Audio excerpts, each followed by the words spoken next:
Hello, everybody. Welcome to Arsenal Fan Circle. It's the Sunday Show, and we're going to have a few people in. I think we'll have more than just the three of us, but right now we've got the avatar that is Stan the Man up there, Spider-Man. You know, the avatar sometimes I steal. And Sam, you're here as well. Yes, I am. Very nice to be back with you guys. As always, it's a pleasure. Thanks for having me on, and yeah, look forward to it. You know, life is good, Sam. We do this podcasting thing, hoping that our team's going to get better, you know, documenting our seasons, documenting the ups and the downs. And, you know, we started this here when Unai Emery was, what was that? The unsustainable run, unbeaten, on the back of 20 some games unbeaten. Yeah, something like that, wasn't it? 20 plus games. Said it wasn't sustainable. Well, maybe it wasn't sustainable. Maybe we won some games we shouldn't have. But we charted the ups and downs since then. And you always kind of want Arsenal to be winning things and doing things. Well, we won the 2020 FA Cup under Mikel Arteta. He used up some of that credit in the following season. We have to acknowledge that. We have to recognize that. But I think he went into his overdraft there a little bit, I think. He went a little bit too much pep. So, Stan, welcome in, Stan. How are you doing? I'm good. Good morning, gentlemen and people in the chat. Hope you're all well. Hello, Stan. All right, mate. Good to see you. Not seen you in a while. How are you? Yeah, good to see you, mate. Yeah, I'm good, thanks. Yeah. You all settled in now in the UK, I take it? It's been a while. Pretty much. Yeah, I've been here just over a year now. So, yeah. Wow, fucking hell, time flies. I know, it really flies, doesn't it? It really does. It seemed like a few months ago that you were talking about relocating. I know. It's mental. It really is. I can't believe it. It really is. And I see you got yourself a nice little setup there now, a nice microphone and everything. Yeah. Mrs. bought this for me again a year ago for Christmas. All right. Yeah, listen, a lot has happened in a year. A lot has happened to all of us in a year. And, you know, the one common link we all have is we follow the Arsenal. Right, Tony? Yep. For better or for worse. For better or for worse. And right now, we're going to ride the wave because it's for the better, right? Things are going pretty good. If you're a Gooner right now, your Christmas is looking pretty good right now. You're top of the league. You can order some merch, Christmas-style merch if you want. You know what I mean? I know in Arsenal there probably will be plenty of merch coming out for Christmas. So. Another 3 training kits and it should be some designer kit they always launch in first. Coming to a website near you. Listen, the theme for today is going to be 5, right? I want you to think about 5 players we can't live without that we have on our books right now. Oh, on our books right now. Of our team. A little bit of homework just to think about, Stan. Just, Arsenal's making it easy for us to highlight these wins, so I got to give you a little bit more work, 5 players we can't do without, 5 players that if they get injured would be an issue for us. And then additionally, think about 5 players you want to go shopping for right after Christmas when the January sales are hitting the stores, right? So that's your homework for all 3 of you. We'll get to that a little bit later. Give you some time to, percolate that. I'm sure you have names. We've all been talking. Sounds more like a pop quiz instead of a homework. But so good to see Tybes in the house. Loving life as Arsenal, as winning games. BX Gunner, sup gang, dissembled. Everything's good. Everything's good. If you're an Arsenal supporter, Sam, you shouldn't really have too many issues right now. No, things are looking great. I mean, what a fantastic position to be in now going into the World Cup and Christmas. 5 points clear. It's brilliant. I mean, you can't really ask for much more than that, can you? I'm upset I started watching Ray after Ray cut his locks. No, it's all tied back. Now you got 5 years of documented haircuts from all of us, so you can delve into the archives if you want to. You don't show all of your hair, Ray. It's hidden behind your shoulders. BX Gunner wants 2 signings in the first week of January. I think 2 would keep the fan base kind of happy. Some always want more. Saliba played really well yesterday. Saliba and Gabriel. And Lolo from On the Stoop is here as well. Big up, Lolo. Big up the boys from Brooklyn. Hello, everyone. Grandma's apple pie. So, That's, Stan, that's gotta be bungle, isn't it? That's bungle, isn't it? hey, you should know your people, Sam. You should know your people. It's him that has all these creative names. Listen, we all have our followers, so I'm just a humble host here. I just make it all happen for you guys to step to the mic. Yeah. So, Stan, give me your thoughts on yesterday. Did you see the game? Yeah, well, I had school in the morning, so I couldn't watch it live, unfortunately. And obviously, being the last game before we have our long break, I really wanted to see it. So I had to wait until match of the day to see the highlights. But I couldn't help whipping my phone out during class every sort of like 10 minutes just to check on the score. But as Sam touched on, this is a big statement now going into Christmas. Top of the league. And it's not like we've just managed to creep into top place. We've basically been there since the beginning of the season. We've been sat up top of that perch now since the beginning of the season. And I think we're at a stage now where we should be allowed to enjoy this, relax a little bit. It's quite a big achievement, I feel, to where we are now to where we were last year. A very big achievement. And we should just enjoy this, and me for one, I wish I could go to sleep now and wake up on Boxing Day for the next match. And wake up in May. Cut all this shit out in between for the World Cup and just get all that out the way because I just want to get back to club football. Yeah, club football will be the thing. I prefer to wake up in May and for us to still be top of the pile. That would be good. Just fine right now.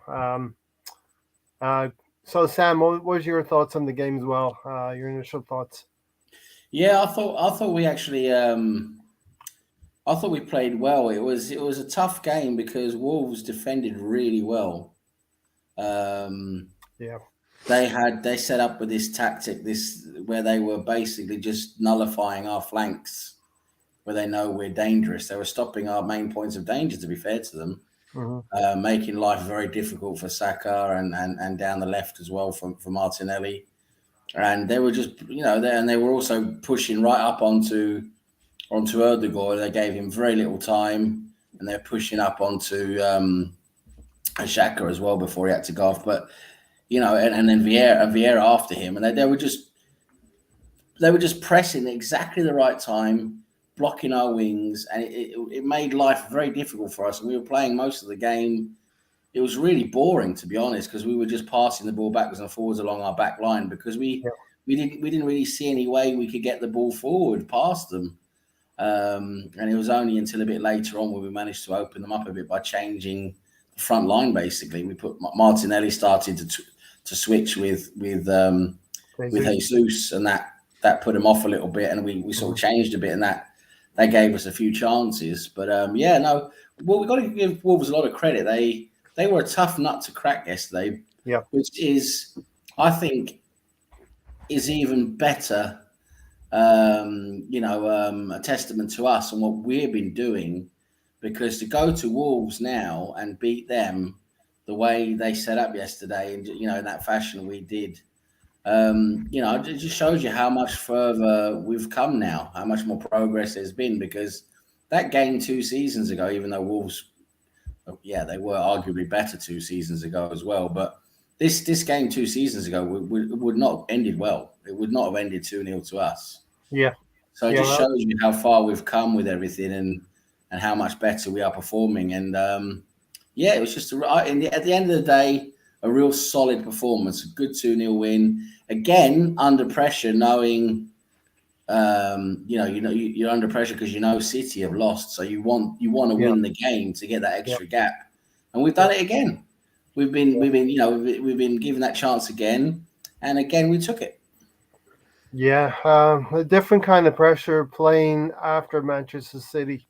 They've been winning the last couple of weekends, and we've kept pace and won, albeit against Nottingham Forest. But that big game against Chelsea last weekend was huge to beat Chelsea and get that win. And then a different kind of pressure, like you said, Sam, to know that they've dropped the ball and we had to go out and get all 3 points.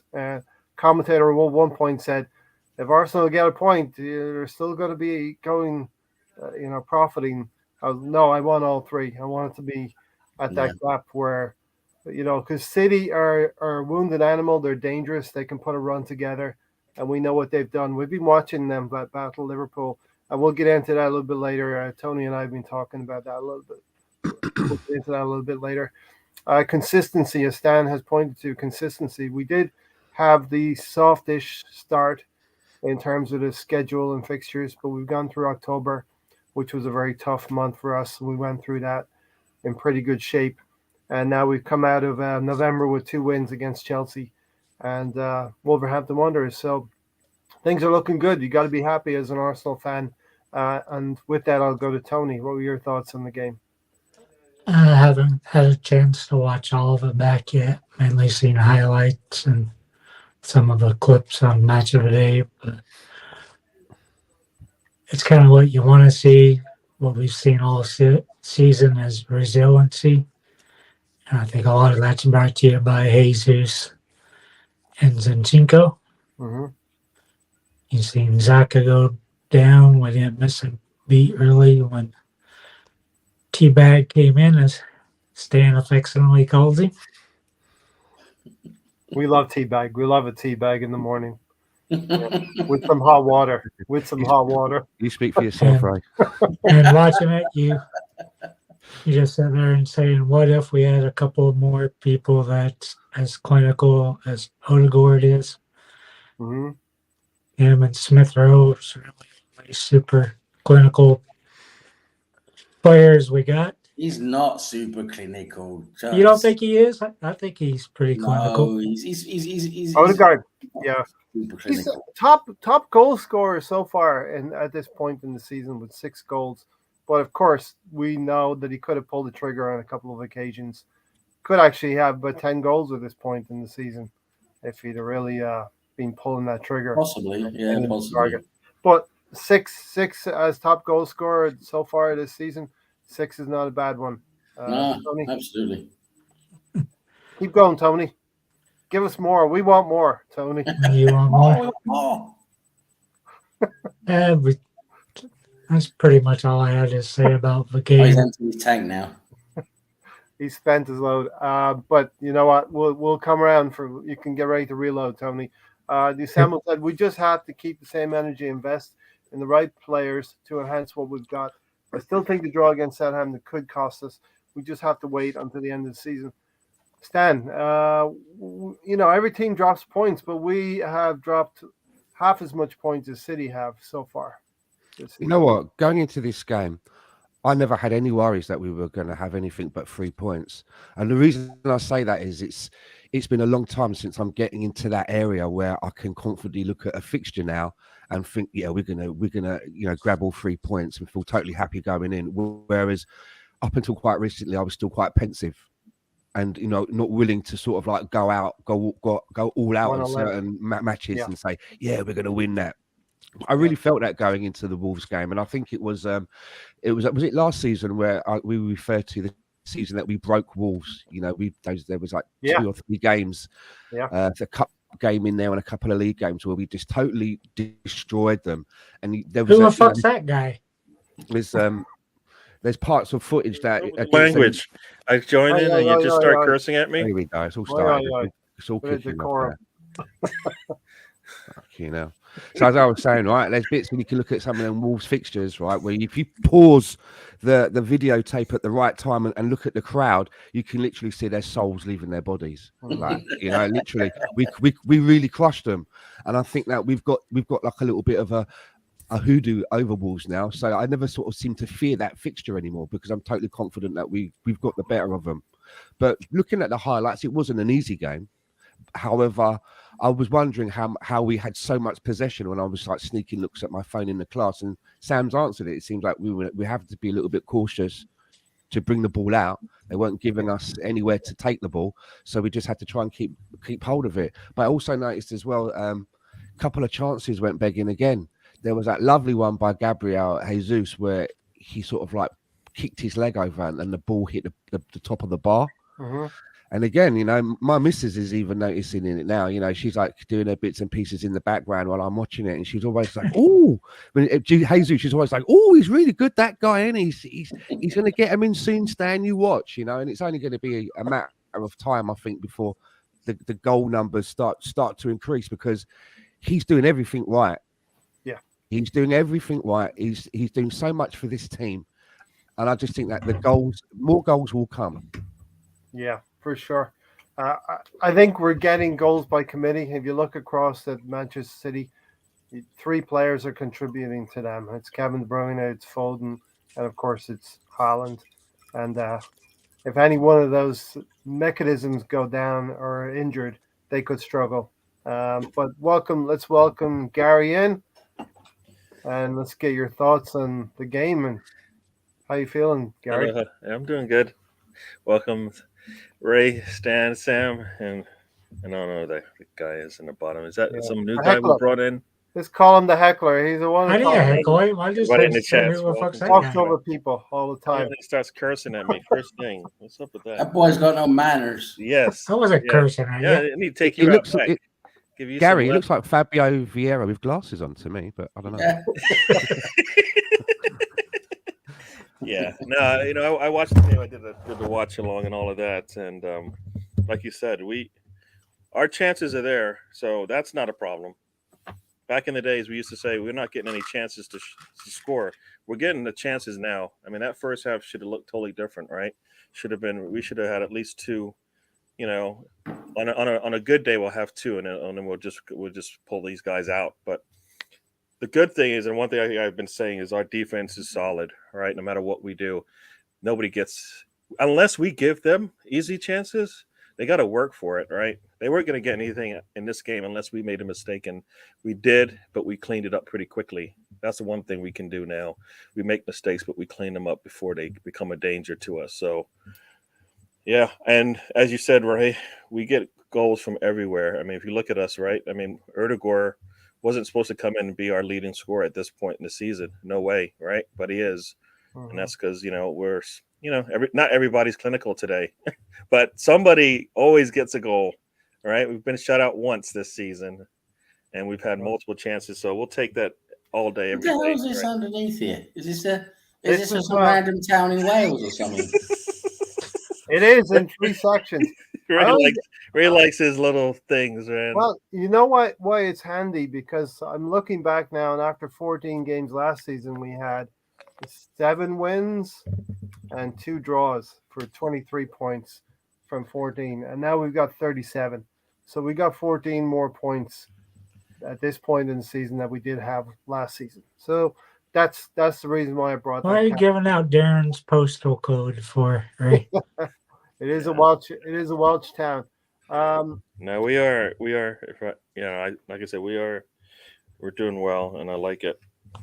We just need to make sure we got the numbers to hold on to this kind of form that we have, right? Well, That's the only thing. First target, Gary, is to be safe from relegation, as Lolo says here.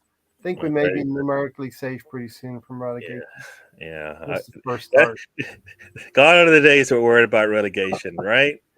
We're not worrying about that anymore. Now we're talking about like promoting ourselves up into the Champions League and getting into finals, right? And trying to win some trophies, right? Yeah. This is a step by step. As I said before, they want us to wait. We don't want to wait, but they're making us wait. And every time when they make us wait, we see something good come out of it, right? Saliba, we had to wait, see.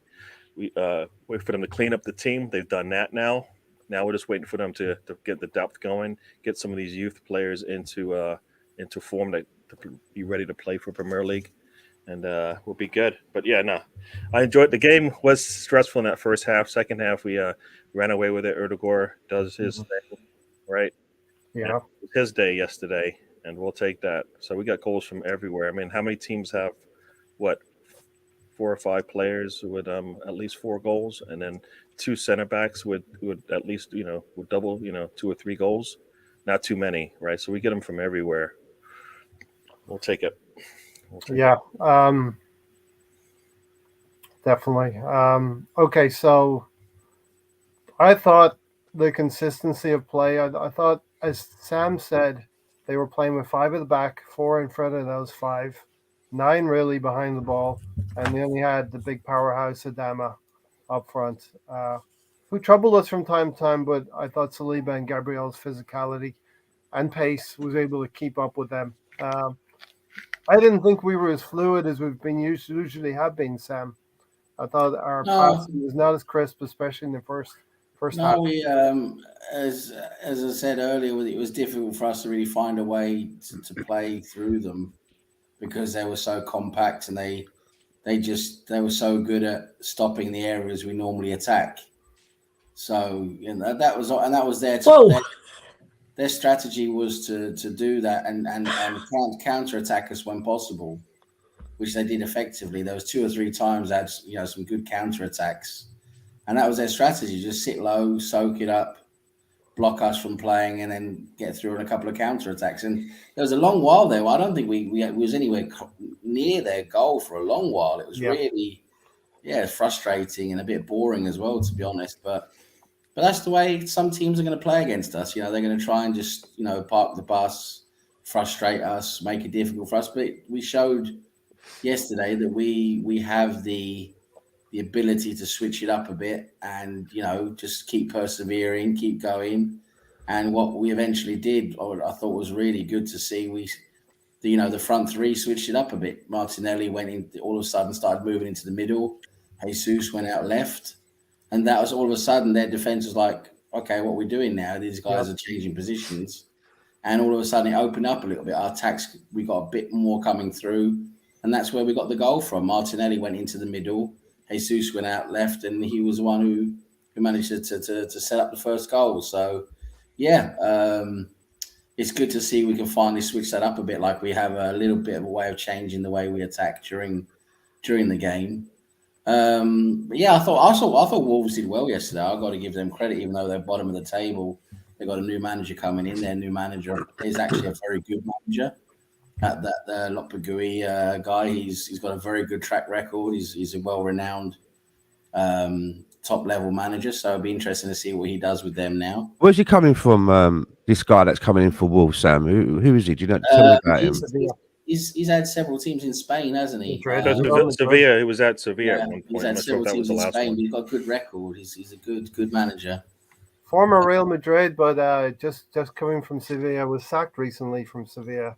What's his name? What's his name again? Lopetegui. That's easy for you to say, mate. I know it's a bit of a tricky one, isn't it? But you got to check him out. He's actually got quite a good record as a manager, and he does things a little bit differently. He's a bit like doesn't do everything. He's a bit like a Bielsa type guy, type of thing. And by the way, is Bielsa going to Bournemouth anyway? That's I don't know about that one, but very anyway, possible. I just thought we did. It was one of those games where Wolves could have really, in another, 1 or 2 seasons ago, Wolves would probably take at least a point from us on that game. But yesterday we did the business and we you looked really professional, especially the second half. That's when we started to take over and dominate more, and then it was a real good 2-0 win. Yeah, we've really documented our rise basically through Wolves. I mean, they beat us twice. That bad season that we had, the really bad season where we finished 8th and we're out of Europe, I think. And we were able to overcome that last season by some narrow margins when we played them. And now we're kind of bossing it, and we are consistent in the league. Shout out to Mahir. He's in the chat box as well. Riddy's here. Look at the camera if your team is 5 points clear at the top of the league. Is that what we're doing? Where are we looking? Sam. There you go. Much better. Careful now, Stan. They'll be screenshotting this stuff. Stan, we've still got to play City twice. Worst case scenario, 2 defeats. That plus us 1 behind. That puts us 1 behind. You know what? I have this feeling that, and again, this is just me being a bit hopeful here as an Arsenal fan.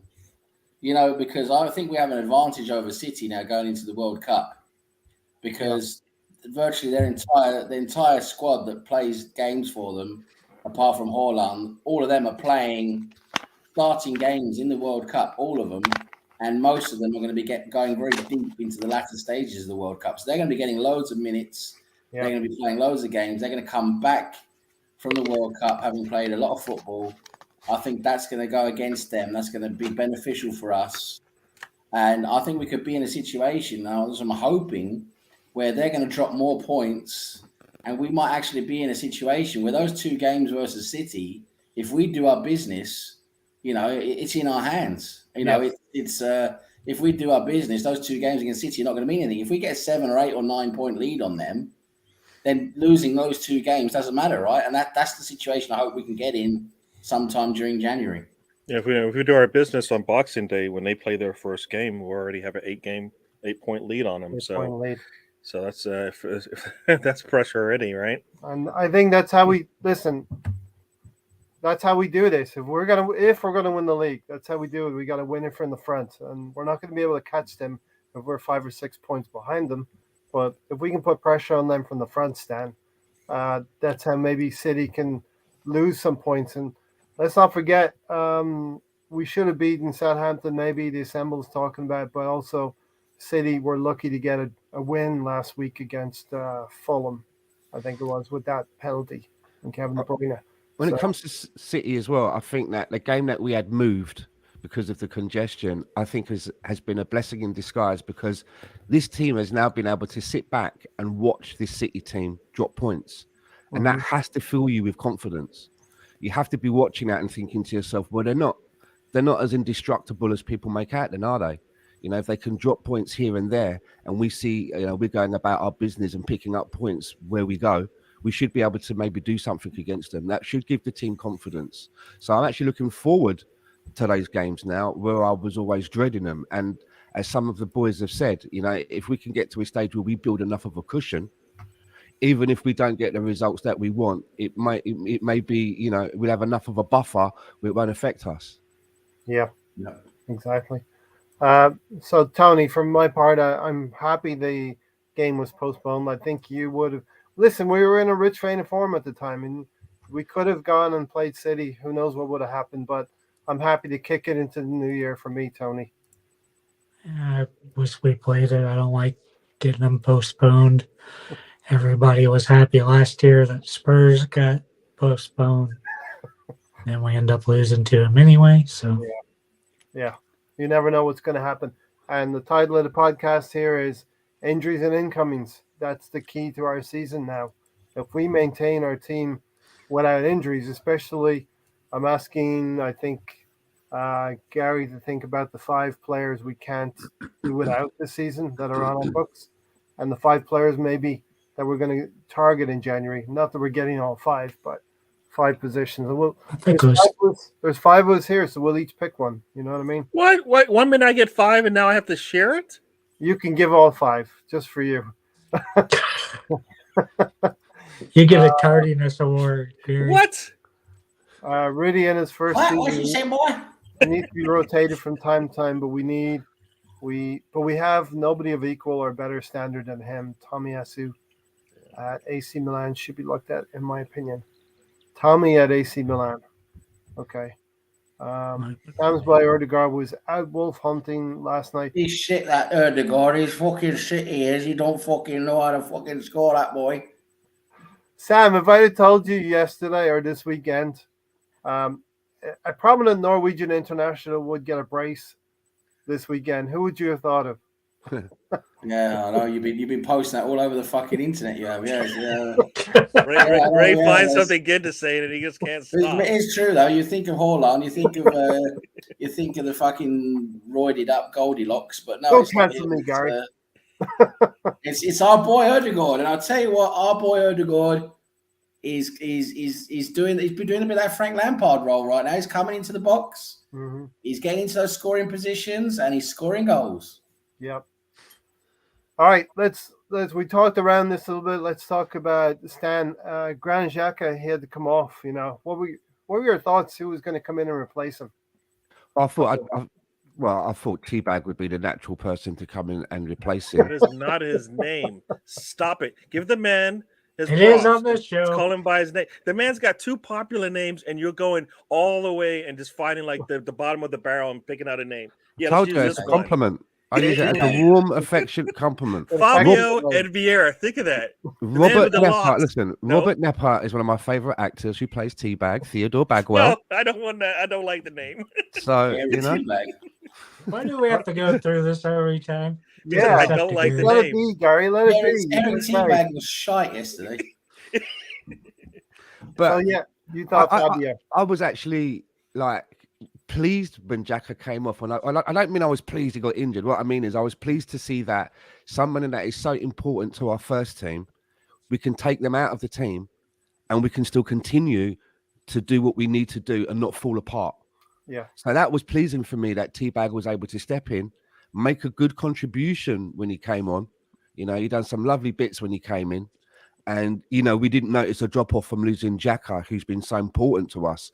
So I think we passed a small test there. And maybe that gives, you know, Arteta, you know, mind now that when certain games come up, that he can maybe rotate a little bit more in certain positions. Yeah. That Teabag can come in and, you know, he can count, he can make a difference, he can make a contribution. So again, that was a good observation yesterday for that, and I'm happy to see that happened. But you know, I want to see Granit Xhaka come back and be fit again because he's so vital to what we're doing. Yeah, he's taken a huge step forward this season. Speaking of him, like he's a young player, he's not. He's an experienced player, but he's really reveled in this new position. Probably since last season, he's been doing it as well. Gundit News, Mahir says, geez, Adama gets 2 whole bottles of baby oil poured on him in the tunnel just so no one can grab him. But Gundit, that's what he He said. is so overrated. He but is so everyone knows overrated, why that he's dumb being Troy. used. Bloody hell. Mahir goes on to say, I'm so happy we need to push City at least 5 signings: Neto, Madison, Neves, Tony. Some of the names we'll come up with, I'm sure, as well. He was sacked by Spain for taking fucking to Madrid. That's their new manager. Sam, a real you know, Teabag coming on, Fabio Vieira. It's a point toward positivity, being proactive and moving forward. Another option could have been Mohamed El Neni, but no, you don't want El Neni in a game where we want to be on the front foot. No, you don't do that. No, Vieira was the right choice. There was also the prospect of Zinchenko going into that role and Tierney coming out, going on left. I think he did the right choice because Vieira is good at keeping hold of the ball. He gives you that flexibility. For me, Vieira did okay. I thought he had a few sloppy passes, didn't do great, but he did okay. He came in and he did his job, which is what we want. And that's, you know, he's still improving, he's still learning the game. We've seen in the last few games, he does definitely have a lot of talent there. He knows how to pass the ball. He's got good vision. So I think we're still going to see a lot more coming from Vieira going forward, and it's going to give us a great option. You know, how we can put together our attack, because with him and Ødegaard on the pitch at the same time, with Partey behind them, it gives us so much passing flexibility in all directions. You know, it's actually frightening, and this is what other teams are saying now. The way we play, you know, is frightening because we play so quick. We can change what we do so quickly. You know, it's giving ourselves so many ways of playing. You know, with all the ways these guys can play football. Yeah, it's looking really good at the moment. Yeah, Steve Daniels said, don't overlook Newcastle. They're on the rise. Confidence is sky high there. I think that's to determine our season. Our 3 league games in January. Let's have a big say on our season. Yeah. Will the pack close up on us, or will we continue to be consistent and pick up points? You know, thanks to the bees, we should send them some lemon honey tea as a Christmas gift, says Riddy. Gary, so far with Fabio Vieira, what have you seen? A player that can step in and do some things for us? Yep. I mean, I as the famous as Russ likes to say, we just need to give him time. I think he needs time to speed up, but also our last 2 big subs that we brought in, Nelson and Vieira, showed up for us in the second half of games, right? I mean, they both had to come in the first half. In the second half, I think after they got, you know, settled, bang, you know, we get some good stuff out of him. Vieira, I think he just needs to speed up. For me, he just sits on the ball too long and lets these guys get to him, and they basically push him off the ball too easy. So he's got to think 2 and 3 steps ahead, and he'll be fine, I think, until we can get him some weight, some meat on the bone, as they say, to bulk up. But I think either he bulks up or he just gets faster with his movement. for me, anyways. But he did really well coming in. It was good to see him come in because initially, some said maybe it's time to bring in Tierney and then push Zinchenko up, but I don't think that's his position. So Arteta likes, he shows us what he's going to do, right? Vieira was our midfielder, behind the starters that we had. So there you go. No, he did really well. That cross was just really nice down, coming off the goal line there, putting it through there, very nice. And either Erdegaard gets it or Saka gets it. They're both come in at the same time. It gives from the replays I've seen. So somebody's gonna get a goal. So Saka looked a little bit disappointed. Yeah, he's like, as soon as he's like, damn it, you got there first, which is good, right? Because there'll be nobody there. You probably heard it first. That was Listen, if somebody's going to score a goal in front of me, I'd rather it be one of you people. So yes, exactly. I'm happy for you. Exactly. Can I just address this point from assembled below here just quickly? Yeah. Yes, it's in the middle of the season. Before you're right. We don't really know how this is going to play out, but I do think it's safe to say that, like with City and their squad, where most of their players are going to be starting games in the World Cup, and a lot of them are probably going to be going very deep into the latter stages. Them having played a lot more minutes and then coming back, and there's virtually just a week or like 8 days after the final until the Premier League starts again. Surely that's not going to help them. That just can't help them. Whereas with us, we've got 3 or 4 players going. I think only one of them is probably going to be getting regular games. It depends, I suppose, if Ben White gets selected for England, probably not. But playing, not just in the squad. I think we've got about 4 or 5 players. I don't think many of them are going to be playing much at all.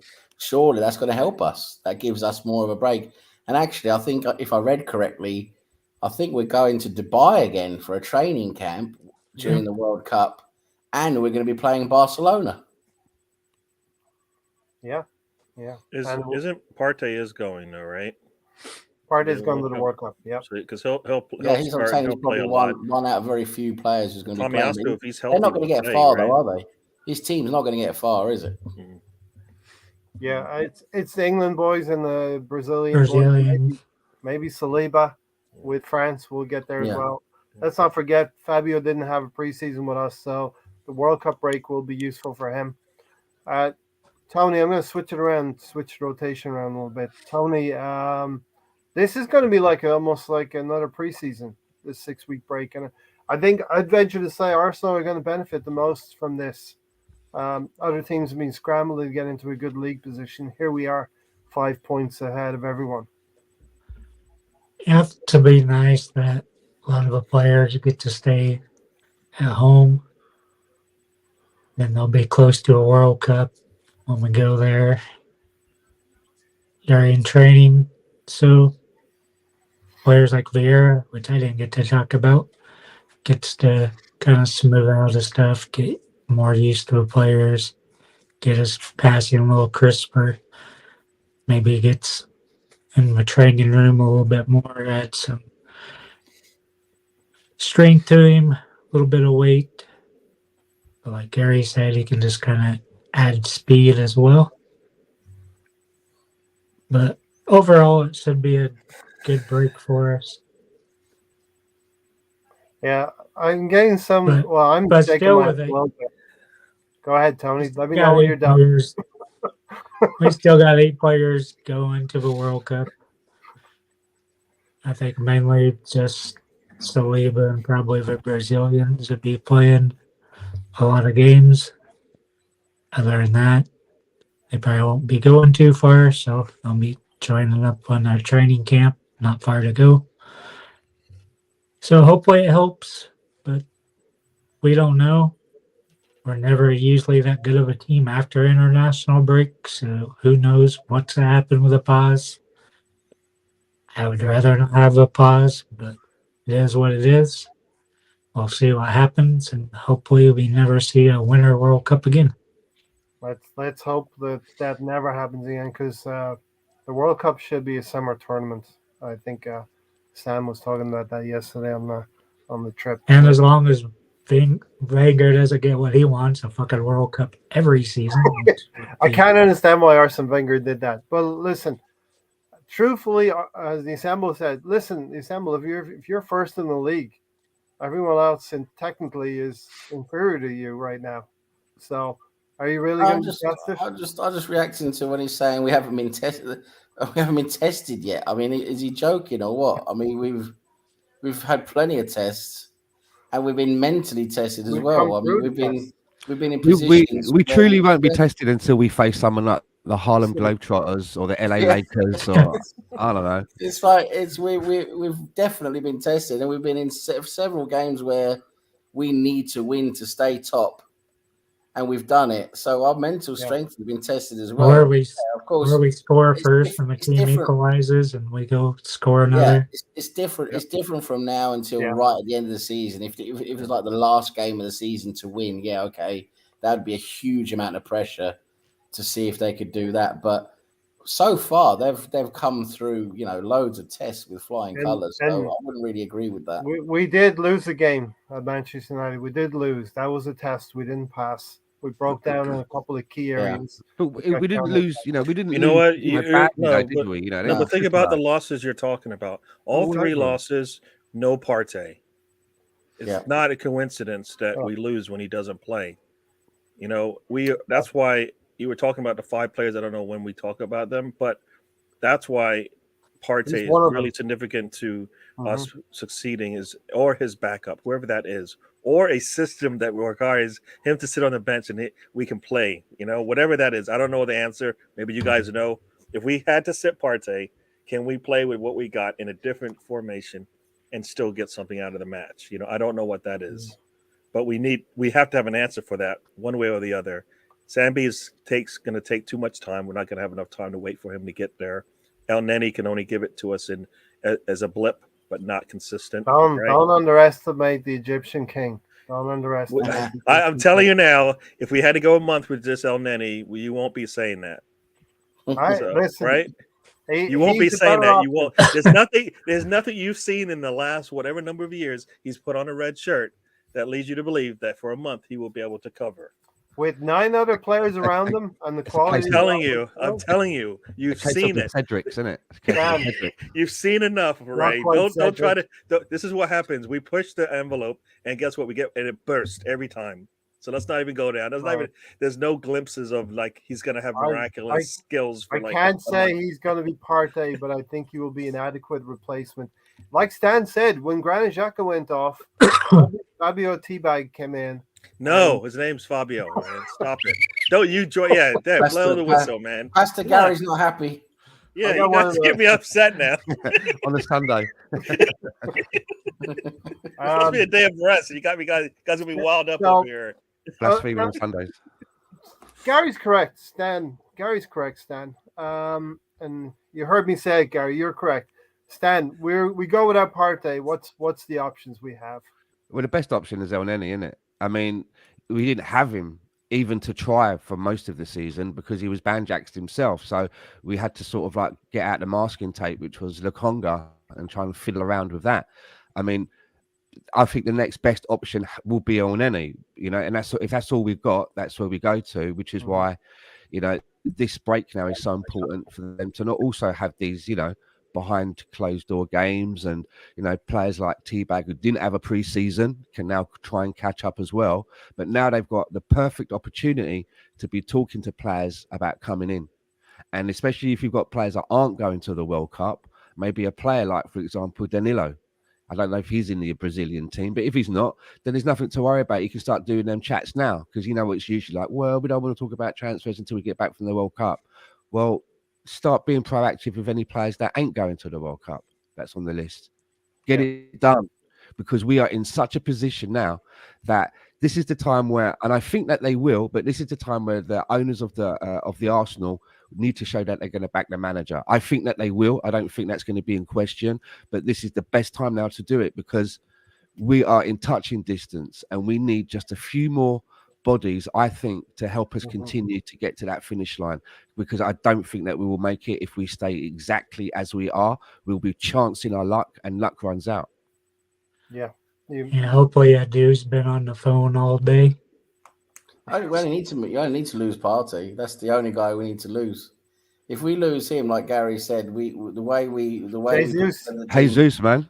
we're not going to. Well, even, Just Eddie, innit? Then I just think, Eddie. yeah, I think, yes, that would also definitely hurt us a lot. But I think we could get away around that by other guys stepping up and scoring goals. But the one thing that really hurts us, in my opinion, is Partey, because if he can't play, and we're stuck with El Neni for a long period of time. Yes, he can come in and do a job here and there, but to actually have to play with him for like a month or 2 months, it's just we're not going to be winning the games we need to be winning. It's not going to be this. It's not. We won't be able to play the way we want to play. Yes, exactly.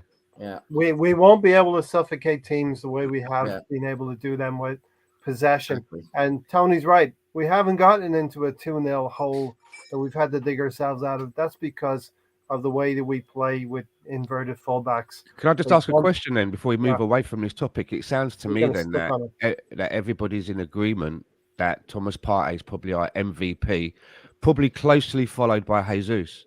Yeah, I think those two in it are really pivotal to how we play now, what we do, what successes that we have.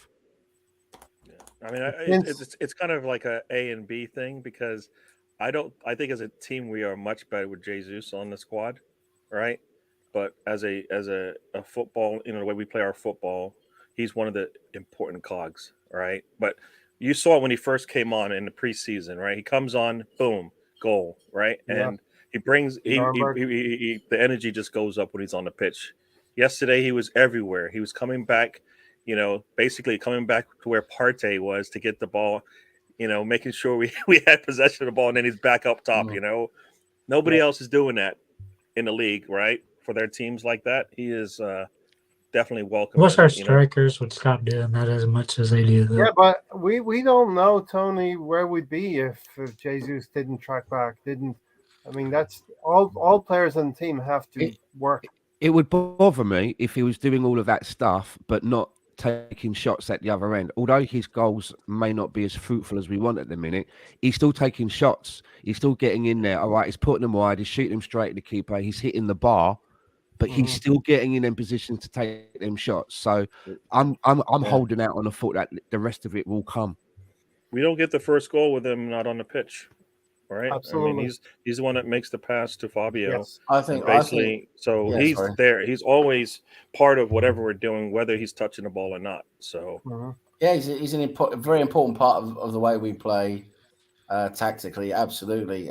My point being though that if we're looking at like what's a bigger loss for me, Partey is a bigger loss than Jesus, because I think without Jesus we could still score goals. Yes, Nketiah is a bit of a worry, but I think if we can still find solutions like, Martinelli, maybe use Martinelli better, more centrally, using maybe Saka then out left, maybe with a Reece Nelson out right or something like that. Maybe hopefully Smith Rowe comes back, we can use him out left, then Martinelli in the middle. For me, we have better options in still being able to score goals, even though it won't be as good without Jesus. But without Partey, it's like everything in the middle just doesn't work. Yeah. So because then what would you do then, right? Do you take that chance again and move Xhaka back into that position? Then we've lost something else, haven't we? We lose all the goodness that Xhaka's been doing in that position. We lose all that forward flow. We lose the forward flow. And then we go back to heart. We go back to having our hearts in our mouth every time he's like, for me, could you do something like move Ben White? Ray says, when we play with Partey, he enables us. He just picks up everything and just basically patrols everything that comes back to us, and he can do that. But without him, we have to sit deeper, and when we sit deeper, we just can't attack. We don't have that fluidity in attack. Somebody could put Ben White there. No, you know what? That experiment. No. We cannot do that again. That's not. There's certain players you just don't. He's found his spot. That's his spot. He plays up top there with Erdegaard. Leave him alone. Don't bring him back. Don't bring him back, please. Yeah, Five at the definitely. back, man. Five at the back, if we do something like that, right? Somebody Squeeze it. somebody on Twitter compared Partey to Vieira, and as Patrick Vieira, that is, and the similarities are there. I mean, Patrick Vieira was a colossus for us, but the way we play right now is Partey's key to that, and he's probably the best midfielder in his position in the league. I would say right now in the Premier League, and this is the problem: trying to replace, not necessarily to replace him, but if he's injured, to bring an adequate player in. The thing is, right, if we bring in someone who's nearly at his level or close to his level, it's going to be difficult to have that person on the bench. They're going to be wanting to play, right? They're going to be at that level, that good. They're going to want to play. So they're going to have to, maybe he's going to have to rotate a lot with Partey. It's going to create maybe some problems with our fluidity and stability and things, right? So it's a bit of a conundrum, that one, because yes, we want someone at his level or close to his level for the team to be able to do the same things without him. But at the same time, who is that going to be? And that person, they're going to want to be playing. They're going to be wanting to be playing football, right? So, in my eyes, it's going to have to be, the way I see it, it's going to have to be someone who either is a young talent who really, really has that potential, who can sort of build into the role, or it has to be someone who's not really well known, who can sort of, they've got that ability in them, but they don't really mind because they're not well known. They don't mind not having to play all the minutes all the time. So it's going to be difficult to fill that role. We saw Douglas Luiz today make that mistake for Aston Villa, which led to Brighton's first goal. Stan? No, I was just agreeing with exactly with what Sam was saying. Okay. The person that we bring in, probably you're looking at somebody nearer a Danilo than maybe a Locatelli. Someone that's is not going to want to leave their club to come here to play less games, but someone that's it would be a step up coming from Brazil to come to Arsenal in the Premier League. Also gives us the luxury of not having to cane Thomas Partey throughout the whole season. We can be a little bit more gentler with him because sometimes we maybe overplay him.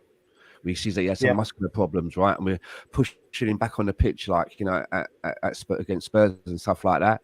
So maybe someone who's a little bit younger, who comes to Arsenal, and it's a step up for them, and they'll be learning off Thomas Partey, right? And be able to step in and cover. Yeah, someone young who can come. And it has to be somebody who's playing that position today. Yeah, that's somebody who can play in a pinch. No, but Gary, this is what we're talking about. It's a difficult conundrum because, yes, I agree. It has to be someone who's playing today at a decent level, a high level, but at the same time, it has to be a step up to come to Arsenal and play under Partey and for Partey to be his mentor. So it's a really tough. That's a difficult target to find. Yeah. But you know what? That's what City has to do, right? They have to bring in players that are going to be okay coming in off the bench, but then they also come in and they perform. So, but I mean, I believe there's players out there. I don't know names, Ray. Sorry. Yeah, I got you. But I wasn't going to go after you. It's okay. No. But it has to be players that actually are playing that position, and maybe they don't look so job, good. Gary. That's Edu's job, not mine, not yours. But Lokonga has not. They'll be Brazilian or Portuguese, probably. Lokonga has not stepped forward. Well, he's what's wrong with that? He's not in that role. For me, I think we've identified now that Lokonga is not the part. He doesn't play the role of Partey, and he said that in his first interview. One of his first interviews, he said, "I'm not really." What did he say? I'm not really. What was it? He basically said he's not really that same position as Partey. He's an 8, but he can play 6. Yeah. Right. So he specifically said he wanted to be an 8. And look, that's okay. No. There are big clubs who target the other way around, I thought. And the transfers don't always always the other way around. Liverpool fans are not happy with Naby Keita. So these things happen at big clubs. You target a player, you hope he's going to progress, and it doesn't happen. But if you get 90% of your transfers correct, you're going to be on the path to success. Okay, so you said the other thing around Stan 6, not an 8. I'm a 6. Well, I remember it was almost in the space of a couple of weeks. I got 2 interviews. One with Thomas Partey, who said that he prefers playing more as an 8 than a 6. And in the other interview, Lokonga was saying that he feels that his possession is a 6 and not an 8. But we've switched them around. So the answer is Arteta knows best, not the players. So, you know what I mean? Is that true? So when Partey was was that, what is that, Atletico Madrid, that he played an 8 and was considered one of the best midfielders out there He at the played more of time? a 6. He played more defensive there. I don't know. I never watched him. I never watched him there. Do you know what I mean? Maybe it was more box to box. I don't know. And he was the junior midfielder in that. But also there midfield. was He had better players around him. I remember in an interview with Edu when he was talking about Sambi Lokonga, and he said that if either Xhaka or Thomas Partey are unavailable to play, he said Lokonga is the next one. That's exactly what he said. Maybe that's changed, but that's what he said ages ago. So that was what their idea was for Lokonga. And at that point, they were probably still looking at Xhaka as more of a defensive midfielder than what he's doing now, right? Because he says if either one of them two can't play, Lokonga's the next one. Yeah. Not Elneny, Lokonga. Samuel here is coming back. Let's see. So far, we weren't expecting to be leading the league by 5 points. Exactly right. Nobody expected to be in this great position. Teams will be harder to break down as they now know. We have the belief and desire to win the league. I agree with that point, Stan. And also, teams are going to set up against us and give us the respect that our players have deserved over these 14 games. Danilo and Zaha deal is done in the first week. None of this waiting till the window closes and we've dropped points. As Tony said, we've got some key games coming up in January. We can't wait till the 31st of January. Really not sure about Zaha. It doesn't fit our age profile. I believe that ship has passed. That boat has passed on Zaha for us. We need hungry veterans to complement our youth. I think we've sprinkled some really good talent and hungry, tenacious players. Not Chelsea rejects. No, I wouldn't call these players City rejects, but City have moved on with their project and they found a good fit with a previous coach. I was just saying we need some hungry players. That's all. I mean, I think the fact that we're sitting at top of the table, if you don't want to come here, then something's wrong with you, right? Exactly. If Arsenal's looking at you have an opportunity to leave and you come, what more do you want? Then you know what? We might be able to do this with you. This Murdoch guy, he is not priority number one. He's like, in my list, he's the third choice because we have more important things. I mean, he's good to bring on, but he's not going to help us. We need depth at wings, but we don't need. All right. He's going to be fighting for a spot, and we're going to spend money to get him there. I don't think we want to spend our money on a Murdoch when we got other higher priority places to go. Maybe a Danilo, a Tielemans, and Trossard. That would be fucking perfect. Okay, so we'll get into that in a moment. I need 3 more names, so we can't be without Partey. We can't be without Gabriel Jesus. Tony, what's your next name? Who can we not be without if somebody gets injured? I think Gabriel, because we're going to be very short back there. We've seen that Saliba and Holding don't work. Mm-hmm. So that would be Ben White coming in there. We know Tomiyasu probably won't hold up the whole season as right back. So for me, Gabriel's one of those players. I like this one. DWTT means don't waste the top of the table. Yeah. You can't. We don't have to give these points back. So all we can do is just add to it, right? So let's just keep adding to it. Yeah, Tony, that's a good shout with Gabriel Megalegs. Anyone want to comment on Gabriel? We definitely need rotation at our center back. I mean, White's not going there, right? So we only got 2 center backs right now. Sorry. All right. We only got 2. Stan, give me a 4th name. Well, Jack is making himself really valuable to this team now, isn't he? In so many ways. Yeah. He's making. I never thought I'd ever say that. I mean, I can't believe the words are coming out of my mouth. The question was, name me one of the 5 most important valuable players, and I'm saying Granit fucking Xhaka. Say it again, Stan. Make sure. Stan, say it again one more time. Granit fucking Xhaka. That's where we are, man. Tony, can you say that? You know, Tony, can you say that? I cannot say that because I still think we got Fabio that can fit in there. You guys in Cinco that can fit in there. I mean, yeah, if T-Bag We came got in and Smith slotted in Rowe nicely, when he but comes back. I can fit in for there. a prolonged period of time, I think Xhaka is Yeah. really important to what we're doing at the moment. I mean, Yeah. he's chipping in with goals. He's getting, Right back. he's making the goalkeeper work. You see what he's like with the team.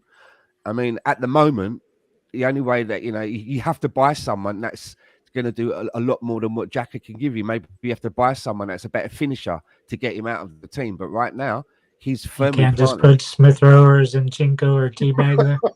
We Tony's can't master plan. start spreading That's players no. around just because, right? I want. Zinchenko's part of the fullback rotation for me. We can't start spreading players around. That's like White can just cover for center back, and we don't want to do that, right?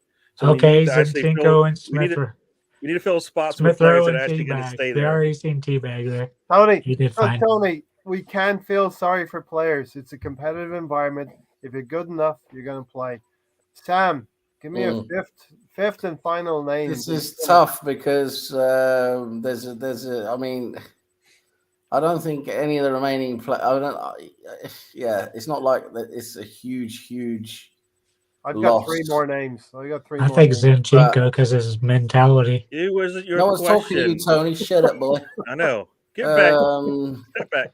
I'm surprised Sam's not mentioning his foster child, Martin Odegaard. Well, it's very important. It's him and this other guy for me, because Odegaard is such an integral part of the way we attack. Yeah, the team just ticks with him playing. You see how good he is in tight spaces. I've never seen a player. Well, I have, but it's a long time ago since I've seen a player as good in tight spaces as Odegaard. The way he just uses one touch and then flicks the ball on and gets the ball into a good area. He's just really good at that. But then again, I'm thinking, okay, well, if Odegaard is injured, we do have options. It's we're still going to be able to win a game. So I'm going to go with another player who I think is more integral in terms of if we lose him, we do suffer. And so it's going to be Saka for me. I think without Saka on that right-hand side, without Saka on the right-hand side doing what he does, even though he hasn't scored that many goals this season, he's still very integral to the way we play. I think without him, you're struggling, right? You're looking at Marquinhos, you're looking at Rhys Nelson. You're doing makeshift things again, aren't you? And it's not the same. So Saka is so. You saw again against Wolves yesterday. Saka did so many good things. So yeah, Saka for me is the one. I think you could have picked either Saka or Martinelli, and they basically have the same because Martinelli threatens back lines a lot.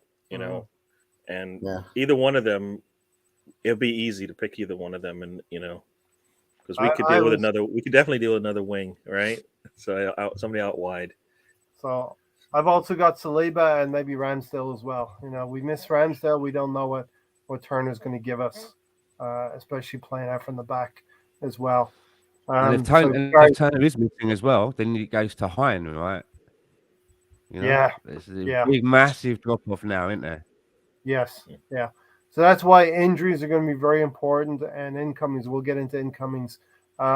This is a question: would you say Arsenal finishing third or fourth and no trophy would be a disappointing season at this point of the season? Yeah, I mean, we're what are we talking about now? Possibly challenging for a title, knowing maybe in the back of our mind that what City have done to Liverpool in the last 5 years, and that it's possible that City will overcome us in the end, but still we would feel a little bit disappointed with no trophy. The key goal is Champions League again, but obviously if you have a chance to overachieve and you don't take it, then that's bad. That's bad because I think I read it somewhere this morning that 10 out of the last 13 teams that have been leading at Christmas go on to win the league, but those three last teams that went on and win it despite not leading at the Christmas, that's Man City all three times. Yeah, Tony, you had a little bit on that. Tony, you want to get into that as well? Tony's the stat man. Let me bring it up here. Hold on. I was watching the videos, and Tony's internet as what did it stand say? Netscape or AOL or whatever it was, dial Netscape, up or fuck whatever it me, was. going back 90s now. I aren't mean, we? that's what Stan was. Stan was like trying to reach and find something that just worked at the speed of Tony's internet, and Netscape and AOL was I don't know probably why the it's level. working so slow. Um, Got gigabit speeds most of the time, and Tony's internet is No, run it's by good. disk. Put a disk in to start it. dude, fuck all. so City overcame Manchester United over a decade ago. Manchester United went on to a lead. City overcame them, and twice in the last 5 years, City overcame Liverpool as well. Of course, Liverpool got 97 points one season, and City got 98 points. So that was the standard that City and Liverpool have been fighting at over the last 5 years. We got two different things here. We got the most points after 14 games, which is Man City in 17-18 with 40, 40. Yep. and Liverpool with 40. Yep. Manchester City The year that they won it, Liverpool 11 and 12 with 38, 18 and 19 with 38. Chelsea in 2005, 2006 with 37. Man United 93, 94 with 37. And now us with 37. All those teams won the Premier League. Yeah. Except for Liverpool. No. Liverpool. Not all those teams did. No, Liverpool were overcome twice. Liverpool were in the lead in 2020, 21, the year that they were defending the That title. was of a year, right? Yeah, it is. They had 31 points out of 42, and they got caught by City in the end. That was the year that Van Dijk got injured. Liverpool had that huge fall off. Yeah. Well, yeah. You see. First. Yeah, and that's what we're up against in Manchester City. So it's going to be so key that we remain fit. And as Stan said, Partey stays fresh. And Liverpool in 1920 won the league, right? We mix up his minutes, and so Partey doesn't play 90 minutes every game. And maybe these 5 substitutes is going to be key as well at the end of the season. And they need to get like 30 minutes. I know Arteta got 5 subs, and he still won't give them 30 Here's minutes. the 3 you were talking about, right? When Yeah. City. And 2 of them were Liverpool, 1 was Man United, right? Or all 3 were Liverpool. You only have to look at how many games we three lost were and Liverpool. how many games we've drawn by this point last season. And I was looking at Ray when you put up that thing at the bottom that shows the results, and you compare it to this season. It's a completely different story. Completely different. No, it's not even close. We've only lost 1 game so far in the league and drawn 1. And if you look at that, dropping that first 9 to start off. Favorite news is coming. I love this one. That was 12 games in the first section. Is 12 games. So the next. It's not that kind of channel, Sam. It's not that kind of channel. I love this bot that's coming now. It's not. What? No, don't even. Don't go there. Okay. Who's taking care of that? It's been cleaned up. So Anyway, I didn't get to see it. Vic Gunner got to it. Nice one, BX. Nice one. All right. So let's. We're going to talk about the game as well. We're going to talk about the goals, but we want to talk about. Tony's groupies have turned up, haven't they? Look. That's a town in Wales. That is. Stan. Darren's postal address. Who do you want to shop for in January? Who do I want to shop for in? How many names or positions you want me to give you? One or overview? If you want to do 5, you can do 5. If you want to give me 1, okay, I've got a list actually. Do you know? I've got a list already. I would like to bring in Evan and Dicker from Eintracht Frankfurt, left-footed centre back, to help with Gabriel at centre back, because we all know that Mikel Arteta likes a left-footed one in there. He'd be great to come in and for cover. And I think his contract's running out, I think, as well. So it could be a good deal. The other one that I'd like us to bring in is a central defensive midfielder for that party. And I'm not going to say Danilo because I'll be honest with you, I don't know much about him. But he seems to be a name that people are talking about. The profile sounds good. He's another Brazilian, so obviously he'd fit in very comfortably. But I don't know too much about him as a player. So I would probably myself look at somebody like Sandro Tonali, who for me is like a slightly, the next one down from a Locatelli in that kind of a mold and might be easy to get. Yuri Tielemans to help us out in their midfield position as well. He's quite adventurous. But my favourite, Lisandro Trossard, I want him so badly at Arsenal. I think he could do so much for Arsenal. Yeah. He can play on either flank. He can play through the middle. He's shown that he's got balls when it comes to the big teams. He doesn't hide. He's about 25, 26 years old. 26. So again, he could be another one that could come in and fit in alongside the Gabriel Jesus and Zinchenko. Yeah, he could come into that area with some of those guys, in that part of the dressing room. I think he'd be a great addition. I've liked him for a few seasons now, last 3 seasons or so, but he's really showing it this season. Trossard, 27 years old, 14 games played, 7 goals and 2 assists. 7 goals and 2 assists in 14. Good player. You got any names? It's difficult because the players I want, I don't know if they'd come to Arsenal. It's difficult. I want Locatelli. I want Locatelli because he's mint. He's a Rolls Royce in midfield. He's very good. He could do the Partey but then role. That Sam, that negates what we said earlier, right? About what we said about bringing in. That'd be a fight for that position, wouldn't it? I know. I'm just saying, I just want him. Because Ray says who I want, I fucking want him. The hard ones with the hard ones, Dan. The hard ones with the hard ones. Of riches. I would love another one who would never happen, too expensive. Enrico Chiesa, also from Juventus, amazing attacking player.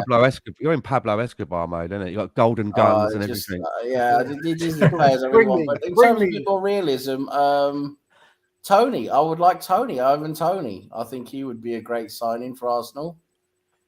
I think all of us want Tony, but. I think he can do a lot for us in terms of fits the profile. He did look good in that game. Goals now. He did look good in that game, I have to admit.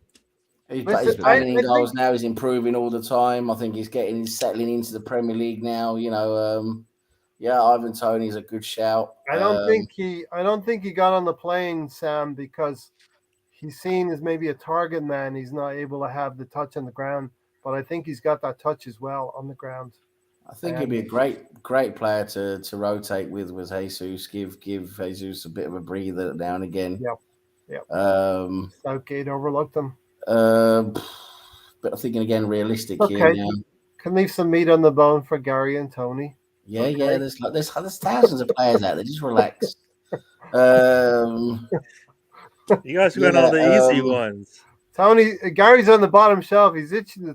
I know. I don't have. As I said, I don't really have names, but I just know we need another. From Bayern Munich, absolute cream. Can play. He can play. Bayern Munich. Kimmich. He is. He's mint. I love Kimmich. We know what kind of chocolate Sam shops for in Christmas. I just he likes the ones with the cream in the middle of it. The top when he bites on it, the cream just explodes in his mouth. Also want Declan Rice. Declan Rice. Did you just go there, Gary? I did. Because it was Sam. There will be Champions League. It didn't even phase Sam. He's like, yeah, I know. I like. He said cream exploding in your face, Sam. Cream exploding in my face. Well, there we go. Stop bringing it down, Tony. Stop bringing it down. That Gary said it. Gary just has to go sink everything to that level, doesn't he? Did it. All right. Tony, let's cut off Sam. He's too expensive. Let's cut Sam off. He's too expensive. Yeah, I'm too expensive. I know. Tony, throw a few players in there, Tony. I'm an elite hooker. Yeah. First one probably would be Tony. Ivan Tony, yep. Yeah. Maybe Stan will come around eventually. I don't know. I don't really care who it is, but we definitely need somebody that can challenge Jesus. Maybe sometimes we can play Jesus out on win if Martinelli or Saka isn't there, and still have a striker. But we definitely need at least one striker. Eddie's not good enough. You almost want to try to get two, but that's probably to be impossible. But starting there, then like Stan said, probably go for Ndeko. We've been linked to him. We definitely need somebody that can cover for Gabriel because we're going to be screwed if he goes down. Mm-hmm. So we need somebody there. Really don't care midfield. We really still probably need two bodies there, but I don't care if the names. Anyone. Just We don't anybody. care about midfield. Granit Xhaka is holding it down anyway, Tony. He can take a place on the bench. If we can find if it's easier to find a replacement for Xhaka than it is for Partey, right? So we got they're a internal little bit options. better. You got T-Bag and you different got skills. Smith Rowe. Don't forget I he's. don't know any T-bag. There's no T-bag. We want Emile Smith Rowe to come back and have an impact in our season as well. Get over that injury. I mean, Gary, he could be the top January player if he comes back. Be a new guy like Saliba basically has been. What are you talking about? Ivan Toney, 26 years old, 14 games played, 10 goals, 2 assists. Not bad. Yeah. Gareth So he's a Southgate, good player. not bad. He's a good player. Yeah. Gary, what have you got? A few names? Gary doesn't care. I don't care about the name because we found Tomiyasu and nobody knew who he was, and we're happy with him. So if you can, once again, if you can find a Tomiyasu, I think you can find anybody to sit behind Partey that might be a little bit better than that could be better than like somebody, Gabriel right? too. Nobody knew who the hell. Right. He I mean, I was, think it's just a matter of did they do their due diligence to find, because they found players pretty much in the last number of windows when they brought players in that we all were like, and it's all worked out every time, right? So I don't think they have to go and like when they spend lots of money, sometimes it doesn't work out, or they end up moving him around. So I don't, I think you guys already said might have to look right? at like somebody like we did at Odegaard and get some players on loan. I've got a name similar to Trossard, if you want to hear it. Harvey Barnes. No, Ray, we don't want to hear what my host thinks. Harvey Barnes from Leicester. 13, I think he's got 6 goals already in 13 games. Harvey Barnes. Well, who does he play for? Leicester City. Scored yesterday. Bringing him and Yori together. Is he? He's a decent player, but is he like, is he that level? That's the thing, though. 24 years old, can improve. Yeah. You're making good points. We want the kind of player who's going to maybe come in with Martinelli or Saka. He's just not Barnes. He's Harvey Barnes. You got to say the whole name. Yeah, they say the whole name all the time. Harvey Barnes. He's a vigilante in the evening. Upper crust, Same as Ollie Watkins. Got to say Ollie Watkins. Got to say the whole name. Ollie Watkins. I like Ollie Watkins as well. Lolo, like your suggestion. He is a fantastic player. I don't think he would cost what Ivan Toney may cost, or even Trossard might cost. Even if he's an injury concern, guess what? It doesn't matter. We've got depth now. He doesn't have to play as much as he's played in the past, so that will help him out in that respect there. So we need bodies, and we don't need bodies that we have to play that we're going to have to play all the time, right? That's the first thing we said. Just bring in somebody who coming off the bench, he'll be fine for us, right? So if Wolves are in danger of getting relegated, tell us what you really think. I know I saw Podence come on to do it. Is anybody is Podence not somebody we could use on our squad? When we were being beaten by Wolves, I thought Podence was a decent player, but he hasn't progressed. In my opinion, Potency is no potency. No. But Neto is also well overrated. No, I think Harvey Barnes is a good shout, actually, Ray, because I think he fits our profile, and also I think he's the type of player who could, he wouldn't mind not having so many minutes as everyone else. I think. Never. Exactly. He's that type of player, like a Trossard, Harvey Barnes. Maybe Tielemans, they would sit in our squad and not want to play every game. Let's not forget, we should be playing Champions League football this time next year as well. Yeah. So these players will be attracted by us being top of the league, us being an attractive proposition, us being in London. Yeah, Almiron, good player. Newcastle. He's not gonna. They're not gonna sell Almiron to us, are they? I mean, No, come on, no. wake up and smell the coffee, teabag. No, exactly. All right, let's get into player focus, and this will probably we can talk about the goals as well. You know, Martin Odegaard. Let's start with the prodigal son, Sam. Martin Odegaard. Oh, what a beauty! What a beauty! The boy from my town in Norway steps up, comes into the box, shoots, scores. The scenes of emotion all across the stadium. But the thing is, the boys take what he's doing. He's doing things a bit differently this season. He's been told. He said in interviews that Arteta wants him to take up more better positions, attacking positions in the box, so he can score more goals. He's added that into his game. So now he's finding more chances to get into the box. He's doing it. He's becoming a bit like a Frank Lampard. You know, Lampard was always coming into the box, getting onto balls and scoring. And I hope that's something he can continue to do, Odegaard, because the boy's got a pretty good shot. He finds the target pretty often. So yeah, let's hope. You just said he wasn't earlier. Now you changed your mind. No, I'm talking about Smith Rowe, you plonker. No, you said Odegaard. No, I said Smith Rowe. You was talking about Smith Rowe being clinical. I was talking about Odegaard. No, he wasn't. I feel like Tony's right here. Roll back the tape. He was talking about Smith Rowe, and I said Smith Rowe. I was talking about Odegaard. It's not clinical. No. Now that you finished talking about your man, Sam, do you need to go off camera for a bit? Yeah, I was gonna go and rub one off. No, really. I didn't even. I was just gonna say for a tea. I thought your throat. Your throat is all dry from talking about it. Gary tees them up, Sam. Gary tees them up. Sam puts them away.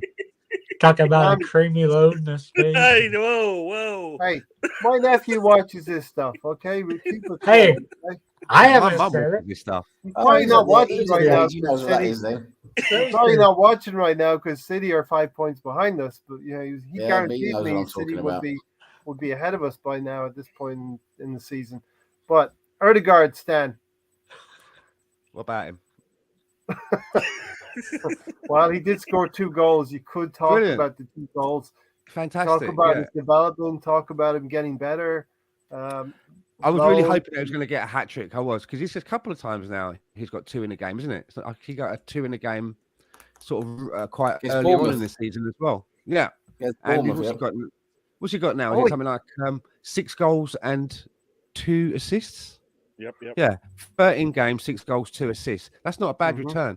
And it did make me laugh because just before we came onto the show, I was like looking through looking at what was going on Twitter, and I was watching a group of people arguing the toss of each other about Odegaard and Ozil. Who was the better one, and I was tempted to jump into the middle of it, but no, I decided to just watch it from a distance. Because all I can say to you is that I'm really glad that we've got Martin Odegaard as a player. I'm really glad that he's ours, that we managed to prize him away from Real Madrid. I honestly think that this kid is going to be like a really, really big talent. Like the way that we talk about certain players like Modric, the sort of career that Modric has had at Real Madrid. I think that he could be that kind of a player with that kind of a reputation, go into the game for a long time and just be that Rolls Royce of a player. I really like the guy. Really happy to have got him. And the money that we paid for him, absolute peanuts. Is this true? BX Gutter says Tony, Stan, and myself will be starting a Cannabis Fuddy podcast. What? Yeah. First I've heard about it, but I'm open.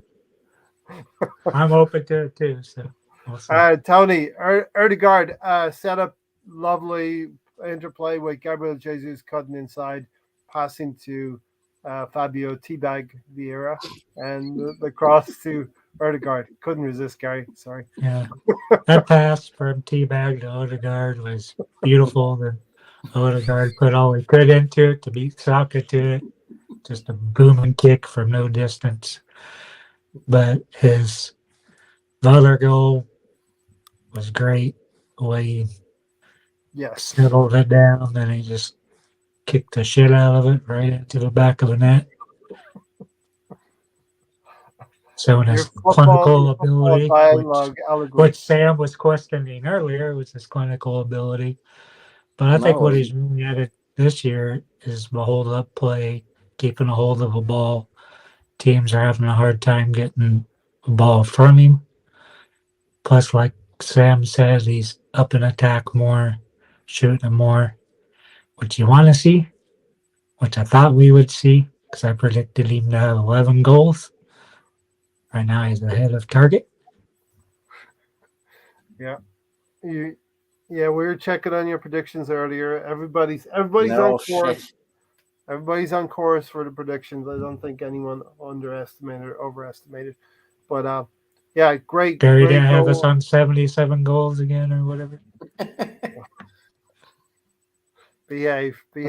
All right, Gary. Yes, sir. Well, if you can't beat us, you have to join us. So when you reference Fabio Vieira, can you use the nickname as well? No. That's not his name. Gary.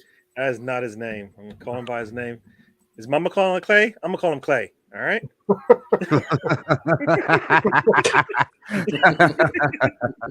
That reference went over my head, but you probably knew that. Never seen Coming to America? Never saw Coming to America? Come on. Coming to America. If you haven't seen Coming to America, then that's where the problem is. The problem is you. That's the problem, yeah. Cassius Clay, aka Muhammad Ali. As with so there many they go. things, There they go. as with so many things, the problem is with me. Yes. Cassius Clay. BX, you did pick 88. I've got you here on the page as well. Gary, you predicted 77 points. I predicted 75. But, I think we should probably exceed those points now. I hope so. Yeah. No, you guys are talking about, we're going with Tell me about Erdegaard. No, yeah, he's quiet, but he's there. Like sometimes the ball, the flow of the game, the flow of the game is going, and you don't even realize he's on the pitch because he's just he's just one of those cogs is helping things move along. He should have double figure assists, right? The way he should have double figures assists easy, and because we're just not clinical enough, he doesn't. So a man should be a 10-10 man easy this season if we can put the ball in the net. So yeah, when he's on, and he's been good for us. So I'm going to take it. Got the 2 goals. He scored more. He scored 6 goals and then he has 2 assists. So yeah, that's not on him. That's not on him for sure. That's Jesus should have 10 goals already, and there you go. That's where those assists are going right now. But yeah, I mean, I think if Jesus had 10 goals right now, I think at least 3 or 4 of them would be from Erdegaard. So yeah.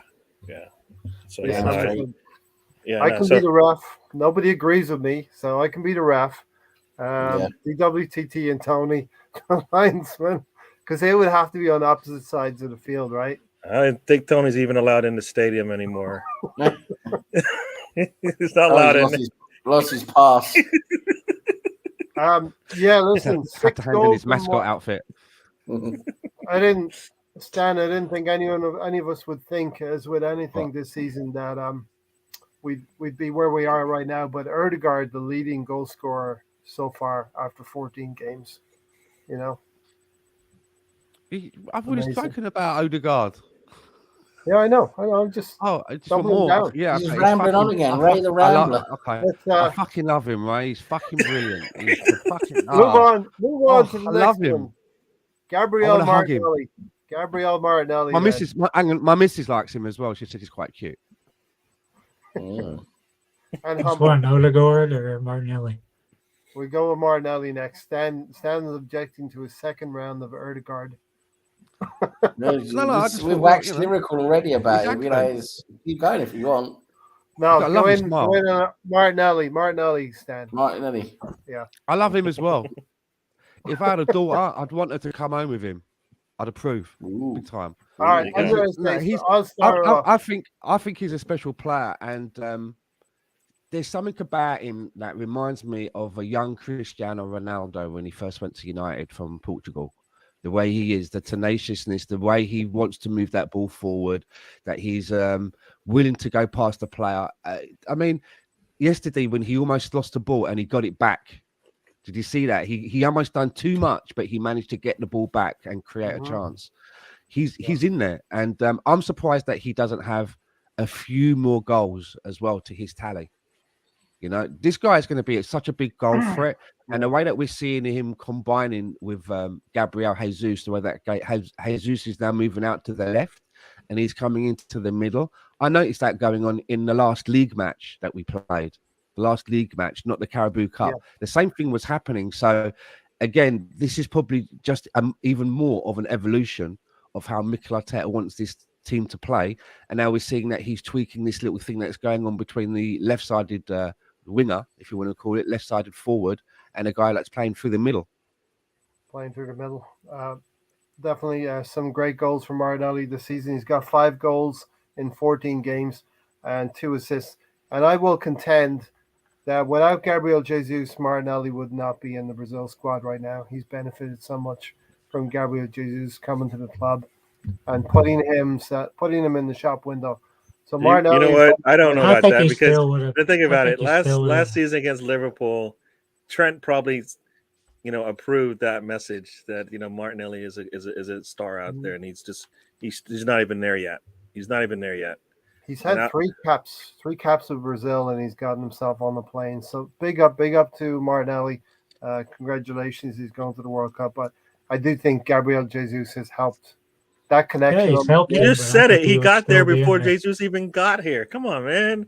Give the He's man had a little bit more credit. When you play 3 times for your country, that does not mean you're They going to won go a to the World trophy, Cup. and like I said, it's not like he wasn't improving beforehand. Saliba's only played there 5 times, right? Yeah, he's going. Okay, that's just my opinion. That's just What are you talking about? Ray's just he's just talking nonsense again. No, I'm talking about Tony. What did you say about Saliba?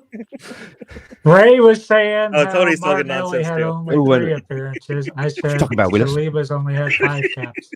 It's like different strokes. Funny, like, what you talking about, Willis? There you go. That's 5 caps already. That's pretty good going, if you ask me.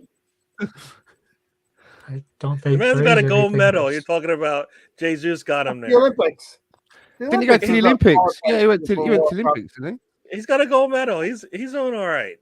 But yeah, he's doing all right. But I don't think he would have gotten on the plane without Gabriel Jesus. In the I think team. he still I think he would. would have improved anyways, is what I The think. Brazilian manager would never probably come to the Emirates without Gabriel Jesus being at the club. I That think. part maybe just Brazil. You Did you got hear- the Brazil squad before Jesus. yeah. Like I said, He he's got said a gold that- medal. That had nothing to do with Jesus. So He said that his granddad said to My him when he was a opinion. kid that he would be playing for the Brazil national side by the time he was 21, and he would be Yeah. playing in the World Cup. So And that's what's ingrained in that culture in Brazil. You, as a kid, you aspire to be part of a World Cup. It's probably the biggest thing in his career, is play for his country in a World Cup. Sam, anyway, what do you believe? My thoughts were in Gabriel Jesus helping Martinelli to get on the plane or not? I mean, yeah, they're playing well together, and obviously they are going to help each other in terms of performance, and that is going to help them into the World Cup. But Martinelli was playing for Brazil before Jesus came. Mm-hmm. So it isn't Jesus has got him into the World Cup squad, is it? So, but he yeah, likes the way you said it, Sam. I said it, and now I can't listen to Gary. I just want to fight with Gary. Sam says the exact same thing as me, and the man's just sitting there quiet, taking it in. Ray, did you run out of your jalapeno? What's going on here? Cheetos again? You just want to fight with me. That's all you want to do. Me? What do you think he invites you out for, Gary? I know he needs all somebody set. to go. No, but no, Martinelli's great. He's a great player. I mean, he does so much. The only thing I wish he would do is score more goals. To be honest, he misses a lot of chances. Unfortunately, he's still developing. You know, he's still growing. So, yeah, I just wish he could add those goals on there. You know, and it still makes too many incorrect decisions. You know, final ball is often passing the ball to the wrong area, or crosses instead of shoots. But he's still doing so much better every season, and this season he's integral. He's become integral to what we do. So yeah, I love Martinelli. He's so, his work rate is amazing. His pressing is great. important, as I said, to everything we do. So yeah, I love the kid. He's brilliant. I love his story as well. We've come from nowhere, and he's just such a humble lad, isn't he? So Yeah. no, I love him. Also, remember, yeah. Sorry, Sam, go on. I was just going to say, do you remember what the coaches were saying about him in the documentary to Arteta? He was going, that one coach went, "Oh, I love that kid. I love him. Oh, he just wants to try. He just wants to play all the time. Can you get me any more like him?" Yes. I remember that. Steve Yeah, Round. because the guy, he just, you know, he's one of those. You can remember, he's like a kid. Remember when he was a kid, and he was out playing in the summer on the fields or whatever, on Doing the pitches. keepy up to watermelons. There was always a kid who just never ever stopped running all night, you know, until the fucking sun went down. And that's him. That's Martinelli. You can imagine his mum constantly at the back door going, "Gabrielle, come in, your dinner's ready." And he's like, "Another 10 minutes, trying to mum." be nice to you because you're the host. That's the See, host. Gary, The host. see? That's the host. The host love right there. He's just trying to be nice to you. Host the host. Lolo, you don't have to be nice to him, all right? I got a point. It's an opinion. You just have to Yeah, have he's being helped. have He's a being beer and helped think by about it. Jesus. He is being helped by Jesus now. He would have been there definitely. without Jesus, though. His Yes, development, he's healthy. Tremendously. his development now is going better and probably faster with Jesus. Jesus is definitely helping him a lot. He's gonna bronze that. agree, You're gonna bronze that. 100%. You're gonna bronze But- that message, aren't you? But you said he probably wouldn't be in the World Cup without Jesus. I disagree because Martinelli was in the Brazilian squad before Jesus came along. So And anyway, that's fine. That's fine. We're in the bar right now. We're having a beer. We're drinking. Right, Stan? having a beer and I'm putting Rohypnol in your drink. I'm coming up with some crap opinions, and you're Gary's throwing a fucking cheesy pretzel at you. right. Like Tom, I Gary- got Oh, we've got If you're in Cahoot coming up, have we? What's this if going to you're be in a bar, about? right? Bloody If you're in Scunthorpe United? If you're in a bar, it sounds like Gary's asking you to come outside. Yeah. All right. We've reached the point where we're going to play a Kahoot quiz here. It's going to be about Scunthorpe. I don't get to talk about Martinelli. Okay. And then we'll No, come it's back okay, and Tony. talk We don't need about to hear that. more Martinelli, and Gary will tell me how I'm wrong. And that's how it goes, and that's how we are. It's Arsenal fan circle here. We don't have 5 people that agree on everything. Right, Gary? Correct, sir. Actually, no, Right, Tommy? I don't believe you. Gary. What the Gary's fuck like, is Stan doing again? Gary's like, In the this market, is a setup. This is setup. I'm being forced to say something. Right? You Well, need yeah. somebody with Caesar. Yeah, make somebody with And then Caesars. we'll come back and talk a little bit more about the game. Teabag's assist, notwithstanding. Nobody named that. There's nobody named. Whenever I look in the back of some the team shirt, I don't see anybody called T. Whatever that player's name is, you keep calling. Theodore Bagwell. No, Theodore that's not his Bagwell. name. Prison break. We're having some good fun here. We are top Gary of the league by accepted 5 already. points. We're top of the league by 5 points. We're 5 points ahead of City. We picked our 5 players that we can't do without. Injuries will be key for us this season. Maintaining Partey's minutes on the field will be very important. We need either Lakonga or El Neni to step in and help in that situation. So I think we have, I see 7 people in here now. So I'm going to go to, Can you just The wait game. 1 minute until I'm back? I just need to go to the toilet. Hang on, I'll be 2 minutes, man. Just yeah, okay, Easy. I can wait 1 minute. What? Everybody's got it like, okay.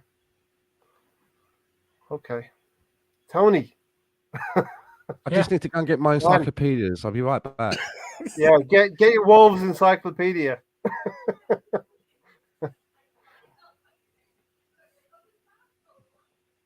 And then we will have Tony's Don Juan man in the match. Right? Yep, that's an easy. We'll talk about some other things. All right, so who's in?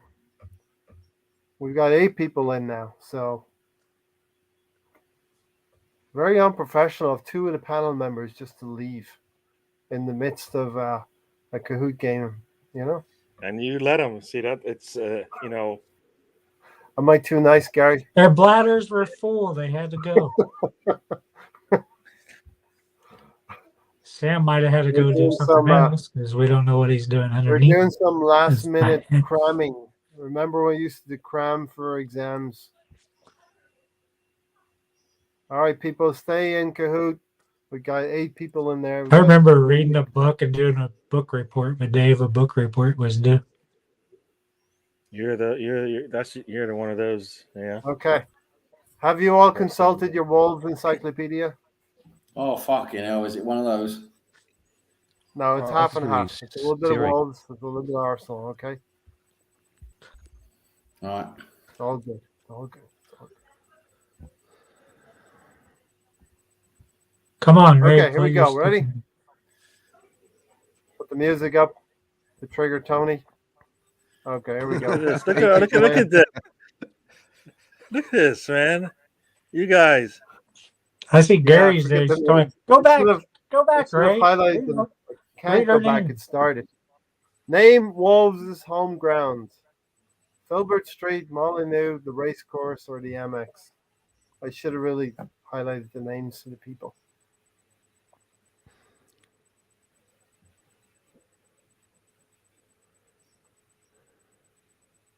Wolves' home ground. Everybody Until we should get do this a Crystal Palace one.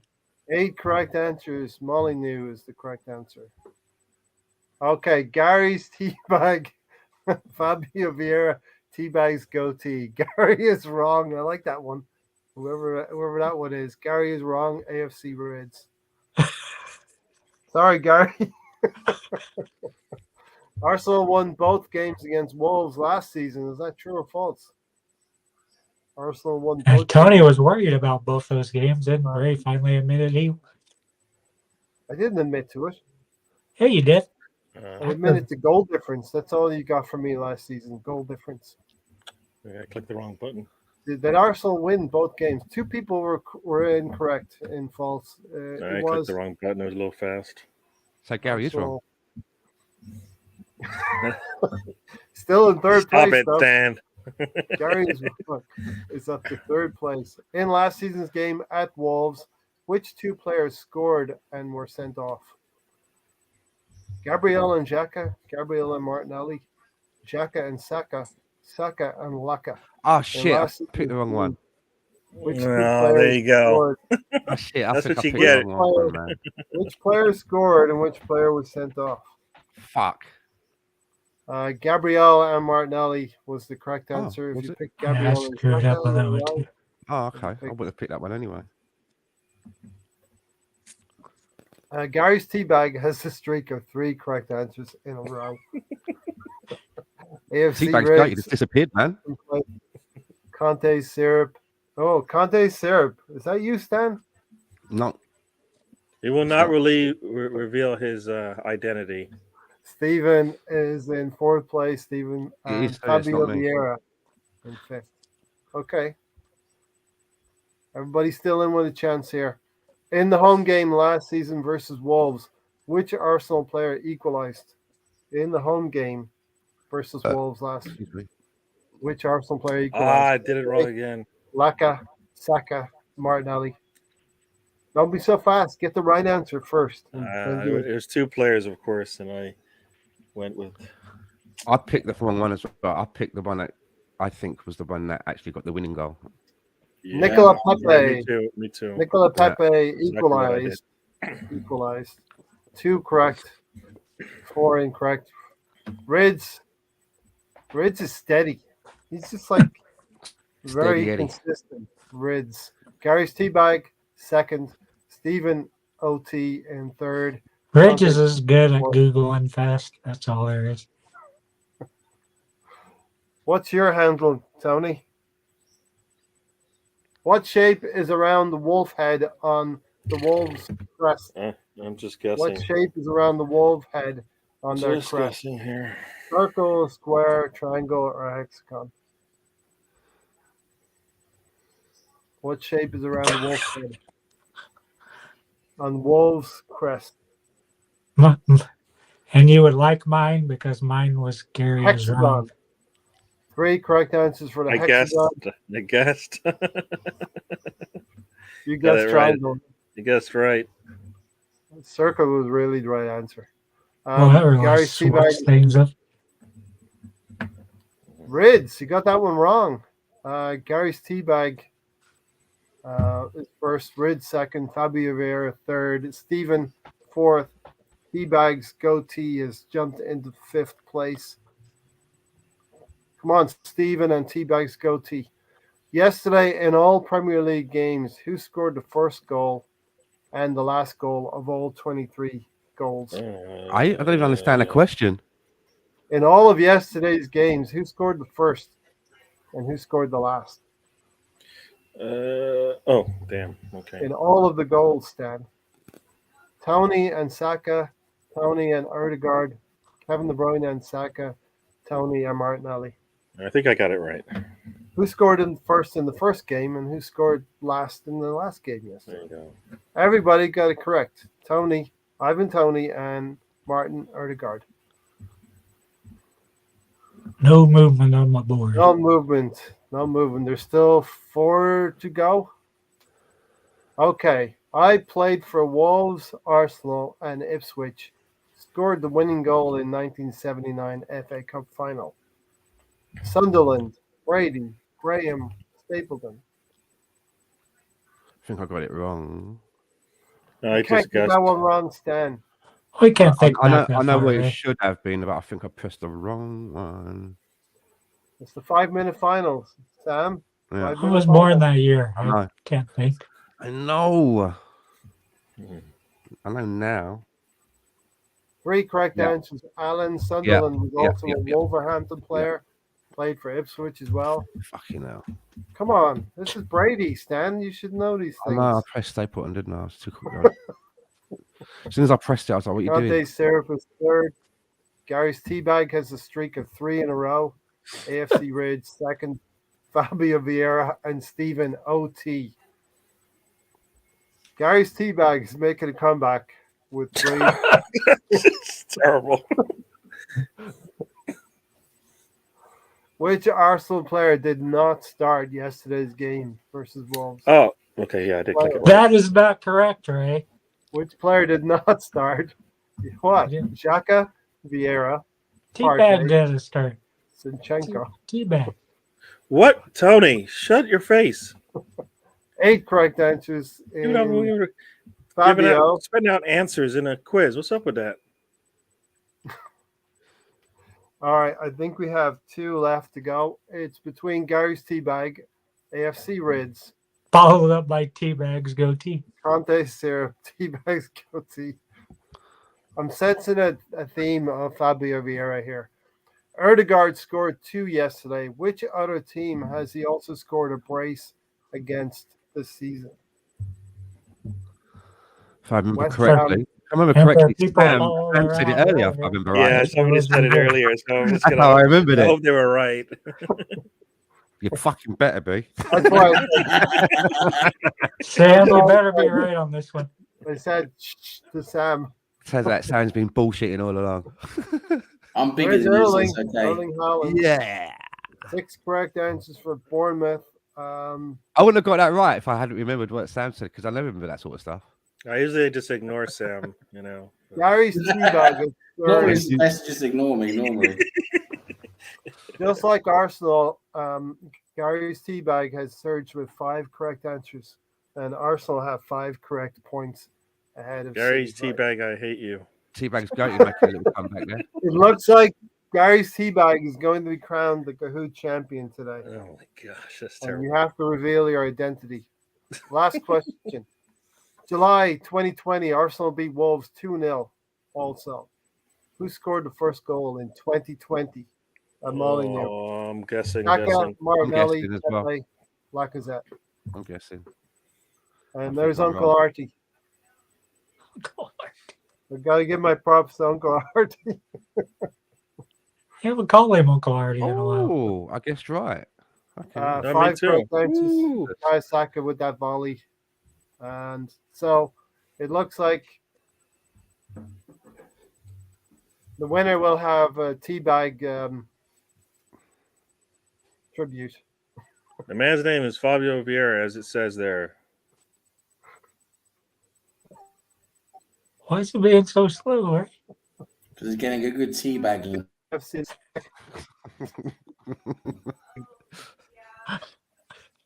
First, There we go. Yay. That is terrible. now I need to know who Gary's teabag was. You know, I was Teabag's go-to. That's who I was. Look at that. Yeah. Sam won. Sam's. I was Gary's Someone. teabag.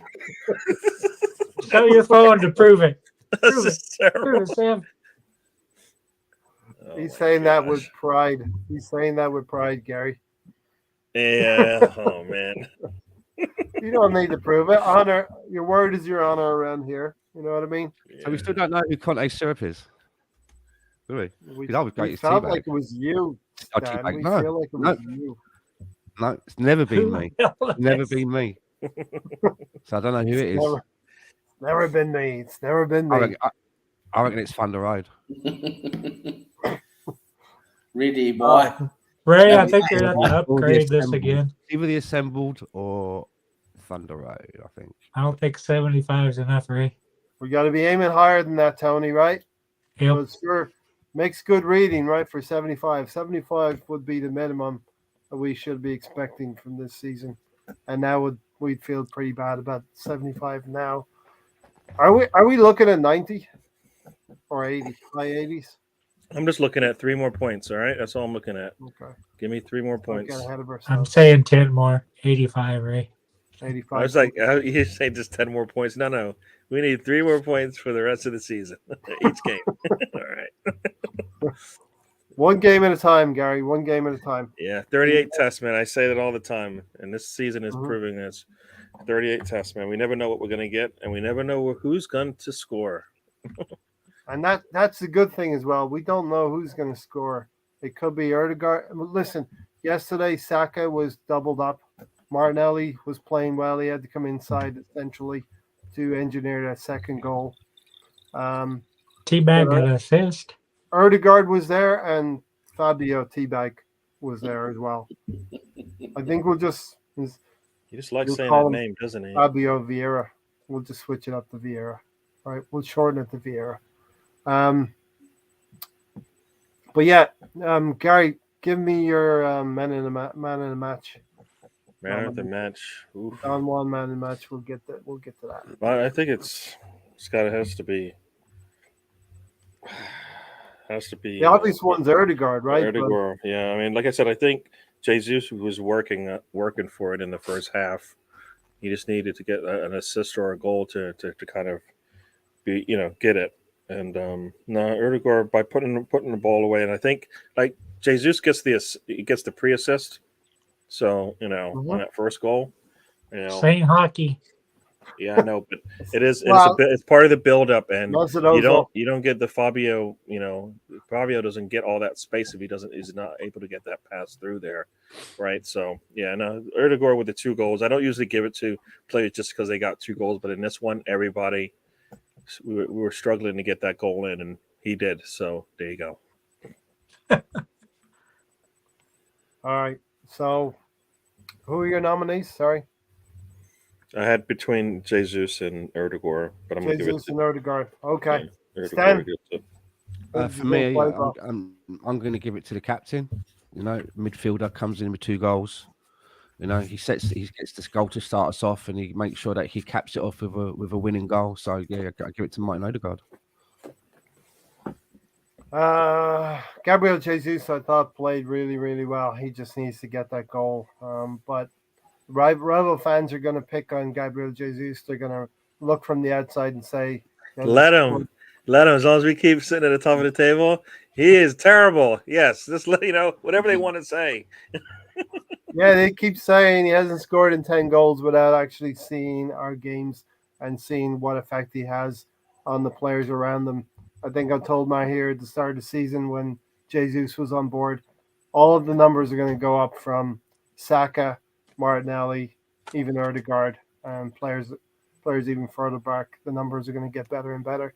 I'll give it to Gabriel Jesus myself as a nomination, just so Tony's probably already predetermined who it is, but just as an option for Tony.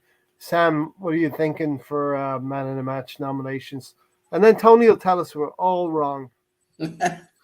No, I think there's a few good performances out there. I thought, like you said, Jesus did well. I thought Gabriel did well.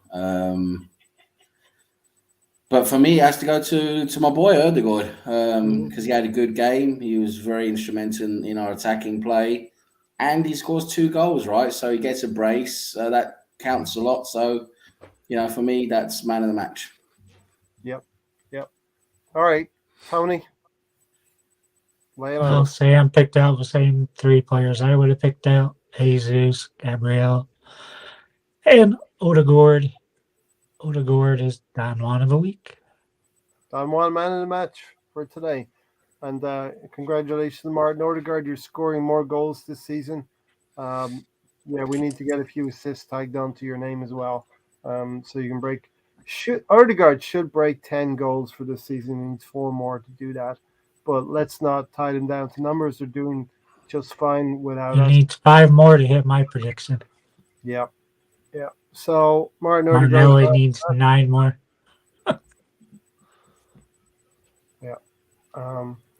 What was I going to get to next? Yeah, listen, I think we're playing like City were playing 3 or 4 years ago. The combination, the consistency of our play, and listen, we're talking about a plan B. I think plan A has always been possession, stifling teams, pressing them, regaining control of the ball, and turning the ball over really quickly in the opposition's half and scoring goals through possession and just keeping the ball.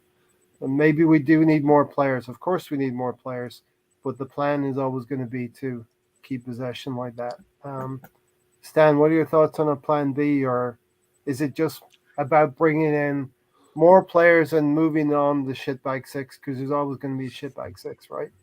Yeah, we just need a few more bodies in, at least another 3, I think, would be helpful in the right positions. So it's over to the management side now. We're just going to sit back now until Boxing Day and see what they do. They're going to be some behind closed door games to keep players ticking over. Players like T-Bag get a full season almost now under their belt. We can bring in a few bodies. I mean, it's onwards and upwards for me. We can't let this slip away. Yeah. We're in a position now where the club... We're in the driving seat.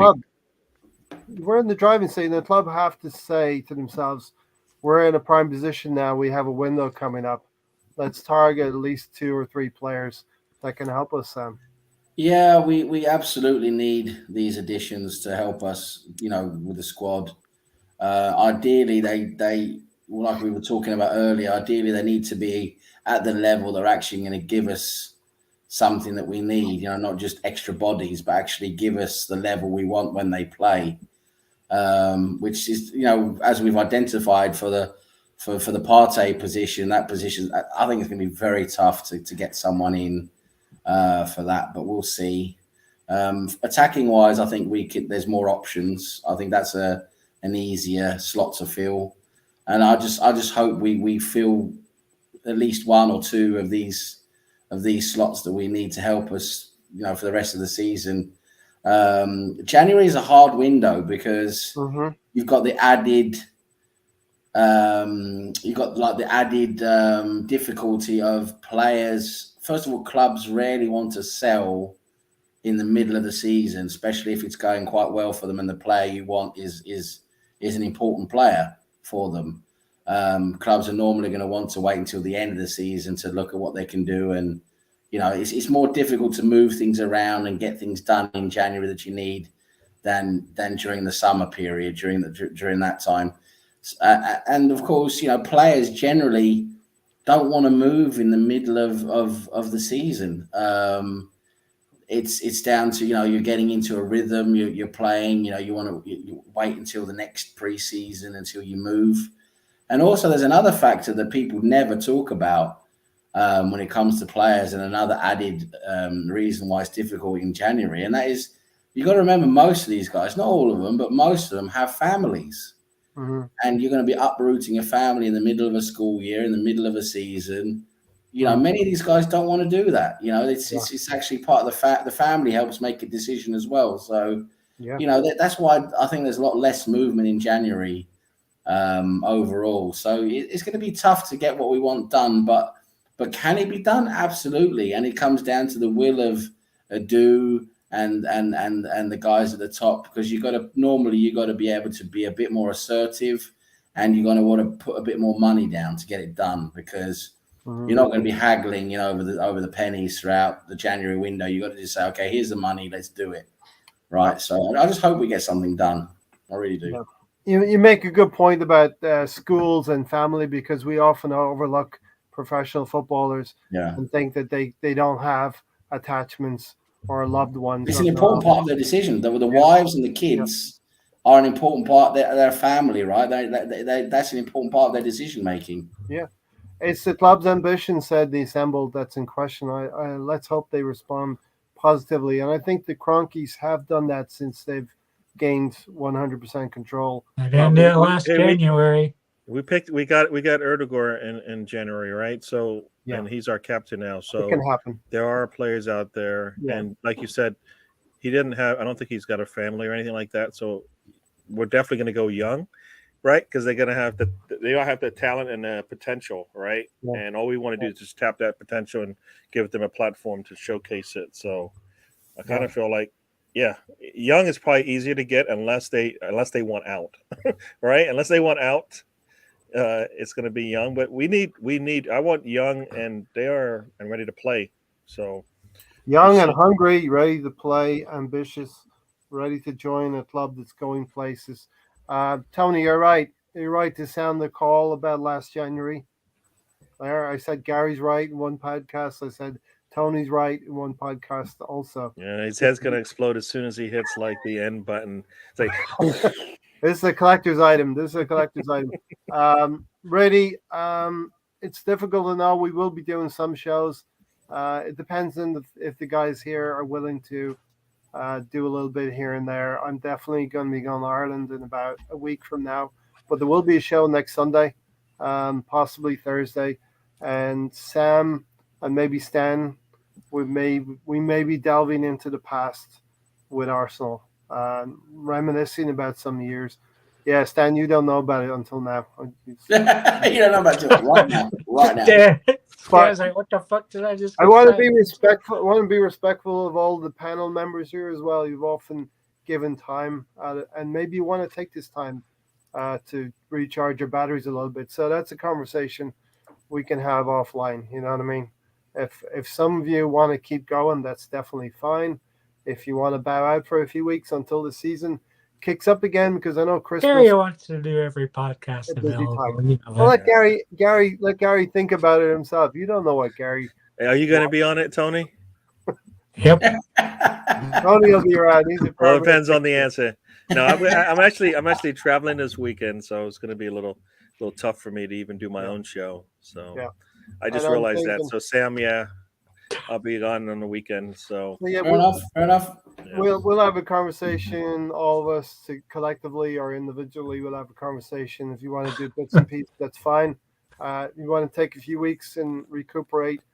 It's so stressful doing these shows, you know. I think I'm gonna be heading away. I think I'm gonna be having a Christmas away somewhere as well, to be honest. But that's coming up in mid-December. So we'll see. Yeah. We'll figure some things out. We definitely won't be going. We won't be deadlining. We'll be doing some things here and there, right, Stan? Yeah, I was just thinking, how is Christmas in Transylvania? Lovely. That's why he has to leave. You got to get prepped up and ready to go. You can't go in there he hasn't even got the right blood. He's got his big titted Romanians lined up. Got some lovely ones lined up. I'm going to go and taste them. Our possession game now is different than what we... And then Ray comes out. What is Ray talking about? We're sitting here talking about, Sam's travel plans, and then you bring up, what is possession game? How do you even float it? How do you even translate, how do you transfer into that? Keep calm and podcast on, right? Isn't that what they say? Keep calm and podcast on, man. Ray's used to it. Ray's been around long enough to know he just dodges it straight on like a pro. I know how the chat box can go, but I also know how certain elements on this screen can go as well. You have to know your people, right? Know your people. I think that's one of the biggest mistakes podcasters can make is like bring someone on that you don't know. You don't know who they are. You don't know Sam. My mind goes to the Arsenal realist. That's another story. The Arsenal mop, as we refer to him as. Yeah, listen, as a veteran, Stan, there are some stories to be told, right? Hey, so here's a question because we were asked this years ago.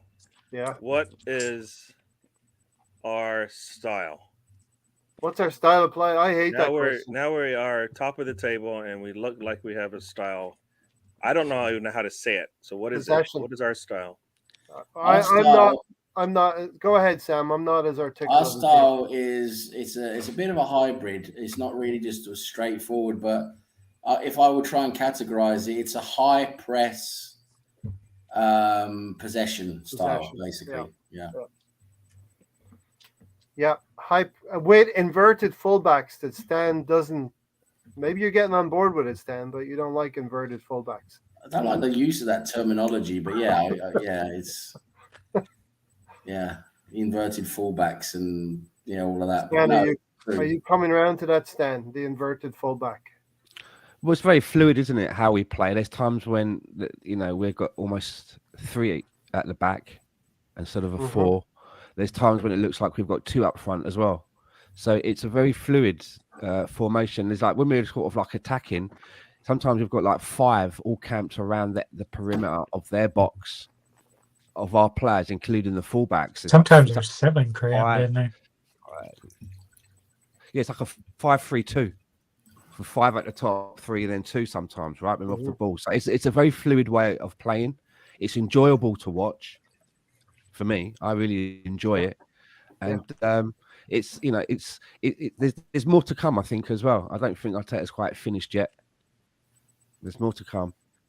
I think that's the biggest thing to say about it. It's finally enjoyable to watch. Yeah. All of that shouting from the sideline has instructed the players, Tony, to patterns of play. Yeah, we talked about that last week with Tom. That I think Arteta needed to do it. Listen, I'm not gonna. There's no victory parades. We haven't won anything in November. There's no victory parades. Let's keep going. I'm all about not upsetting the apple cart. Let's keep going the way we've been going. Let's hope our players. Well, can I just say though, Ray, if this was like a midterm report, right, and you were given an actual report card, I don't see how you could give anything less than an A. Right now, right? How could you give anything less than the top mark? We're in a realm now where other fans are going to be saying, "Well, you are in a position where you should win the league, and that's it." We have to assume that's the pressure we have to assume now. I think, and that's what the haters and the Arteta's out have wanted. Now they got it. Now they're like, "Well, I have to wait now." You don't have to wait. This is what it looks like in an early part of the season. Apparently, this doesn't count until it looks like. Apparently, what we're doing now doesn't count until you're in April. Apparently, but this is what it's supposed to look like when you're challenging, right? Because City is right there behind us, so obviously we're doing something right. So, like I said, enjoy the ride. This is how it looks at the beginning of the season when you're on a roll, right? And we just hope to add. We want to fucking win it, Gary. You can't win it unless you get the points, and so far we've gotten 37. Yeah, we got 37 right now. We haven't even got to New Year's, right? We don't want to be another one of those Liverpool teams that dropped it. We have 5 or 6 players that we need replacing. The club will always be sweeping the old out and bringing the new in. Can we name them real fast? Yeah, they roll off the tongue, don't they, Tony? Yep. Cedric's my number 1. Holding, Cedric. Yeah. And Kadia. Yeah. It's the backups, right? It's the guys who are the second string now. We need to level up on them, right? Yep. But do you want to replace them or add to them? Do you want to get rid of Holding or do you want to add someone else? Do you know what I mean? Holding, I think we can get rid of. I think we will replace him because we know we've got worst case scenario, we've got Tomiyasu and we've got Ben White who could come in and play center back for us, right? I don't Worst think we're case- getting rid of Holding though, because he gets armband. Just gotta bother me. Yeah, but that doesn't. But we need better than him. I know. Yeah. That's why So me and add Stan to want him. Indika. But I'm not sure about Right. letting him go, just to make sure. I think we could add another centre back like an Indica. I don't think that we'd We should be using Holding. Holding, we can't. just drop him further down in the pecking order because more games are going to be coming next season if we're in the Champions League. Yeah. I'd rather have an extra body in centre back than be short and find ourselves. Can we have having that to put a number of midfielder players? in Aren't we? there. We're like at 20. I think we got want to see 23. what Trusty does as well. To be honest, I'd rather see what Trusty can do next Yeah. season. That's on my list as Yeah, well of yeah. things to talk about. I And don't he's know if you guys left-footed as want to well. stick around. You want Everybody player good of for a another month? 10 minutes? Everybody good for another 10 minutes? Or anyone Yeah, about else? You want 5 to talk minutes. about we're going Trusty 5 winning minutes. player of a month? Yeah. Yeah, Trusty's there. He's doing Okay. good things at Birmingham. We also have this very good, kid in our ranks, in our youth ranks, who Coutinho. apparently is getting a lot of attention at the moment. And note the surname with no other similarities with it, but he's actually called Maldini. Maldini. Yeah, he's was he 17 now? I think he is, or 16, 17. But he's a big unit. He's fast. He's agile. What position? But he's central defense. Oh, And he was actually in our squad, wasn't he? I think he's brought in. No, he wasn't brought into a matchday squad, but he has been part of the first team training lately. He's been brought into the training squad. He's a big unit. He's fast. He's agile. But he's a bit more of a classic central defender. But they really like him. I've been reading a lot of good things about him with the under 23s. we haven't brought through a defender from our academy, and I don't know how long. And I've been concerned about that for some time. That why is it that we never get any defenders coming from the academy? I think the last one was Kieran Gibbs. Something like that. His name's Maldini. I forget his first name, but it's Maldini. But he's not Italian. His first name Paolo. I wish. I bloody wish. Maybe it's like a FIFA regen. He was, FIFA regen. I forget his first name now, but he's Eastern European. He's not even Italian, but he's got a Maldini name, and he's not Mari. He's actually in the Hayland. If you watch the Hayland, if you watch the latest Hayland documentary on Arsenal's YouTube channel, are they any good? I've never seen any of them. Hayland documentary in 6 parts. He's in that. You see him in that. I'm forgetting about them. So this is what the club is all about, right? You have to have players ready to come. The next wave of players have to come through, and you have to continue the cycle of Arsenal, because we don't want to be where Liverpool is right now at the end of their cycle and dipping badly. If you don't regenerate every year through your academy or through transfers each window, you won't still be the best team. So is there a player from our academy? Do we know of any players coming that we think will be in the squad next season? That will be on the bench, playing in cups. Is there anyone that we know of? Who was that young kid that we brought when he was about 15? Remember? In the season. His first name is Maldini. His surname is Kokari. Maldini. Kokuri, something like that. Okay, so I'll send a link in the chat so you can see. And I was just going to say, somebody was asking me about this is what the hat looks like new, and this is what the hat looks like after many years of wear and tear. Same hat. I bought this one at the stadium, and I bought this one at when Arsenal came over to play in a preseason. I got to see Henry play because it was the Red Bulls. So there you go. That's how long ago that was. The extra time, Raf, is because I deem it necessary. That's all. I'm one of those bad referees, where you complain to. Stephen Featley's here. Good to see you, Stephen. Oh yeah, that's right, Stan. Well. I saw that comment there. Yeah. That's how we ended up with City losing because of 10 extra minutes. Tony. yeah. 10 minutes worth. Yeah. So listen, we have Patino. We have What is the deal with that this season? what? All the extra minutes, like 10 extra minutes per the city game. Did you not watch it? I'm just saying it's happened a lot this season. Did you not watch the match though? It was probably It's happened a lot. They sat there for a very long. Laporte was injured for like 7 minutes. Yeah. Yeah, but a lot of other ones that haven't had much injury time and still. You haven't even seen him. You don't know what you're talking about. Yeah. Yeah, definitely. Stan, you have a word to say about Melina, right? Hope she's doing well. Yeah, I don't know. I mean, I'm sure some of you probably heard that one of our own, Miss Melina, has not been too well at all. I've been sort of following this a few days over Twitter. But there is a little bit of good news, actually. I was just reading while I was on the show that the family put out a message that they're looking to bring her out now of, I believe, the induced coma that she was put into while the doctors have been looking after her. And I believe that the message said that she's reacting well to some antibiotics. So just keep your fingers crossed. You know, it's out. You know, it's better news than we've had over the last few days. And you know, I hope hopefully she'll be back home and podding within no time. Yeah, I hope she gets well. Yep. This is Miss Melina. Yep. So Balogun, 14 matches, 8 goals in the league on. That's not bad.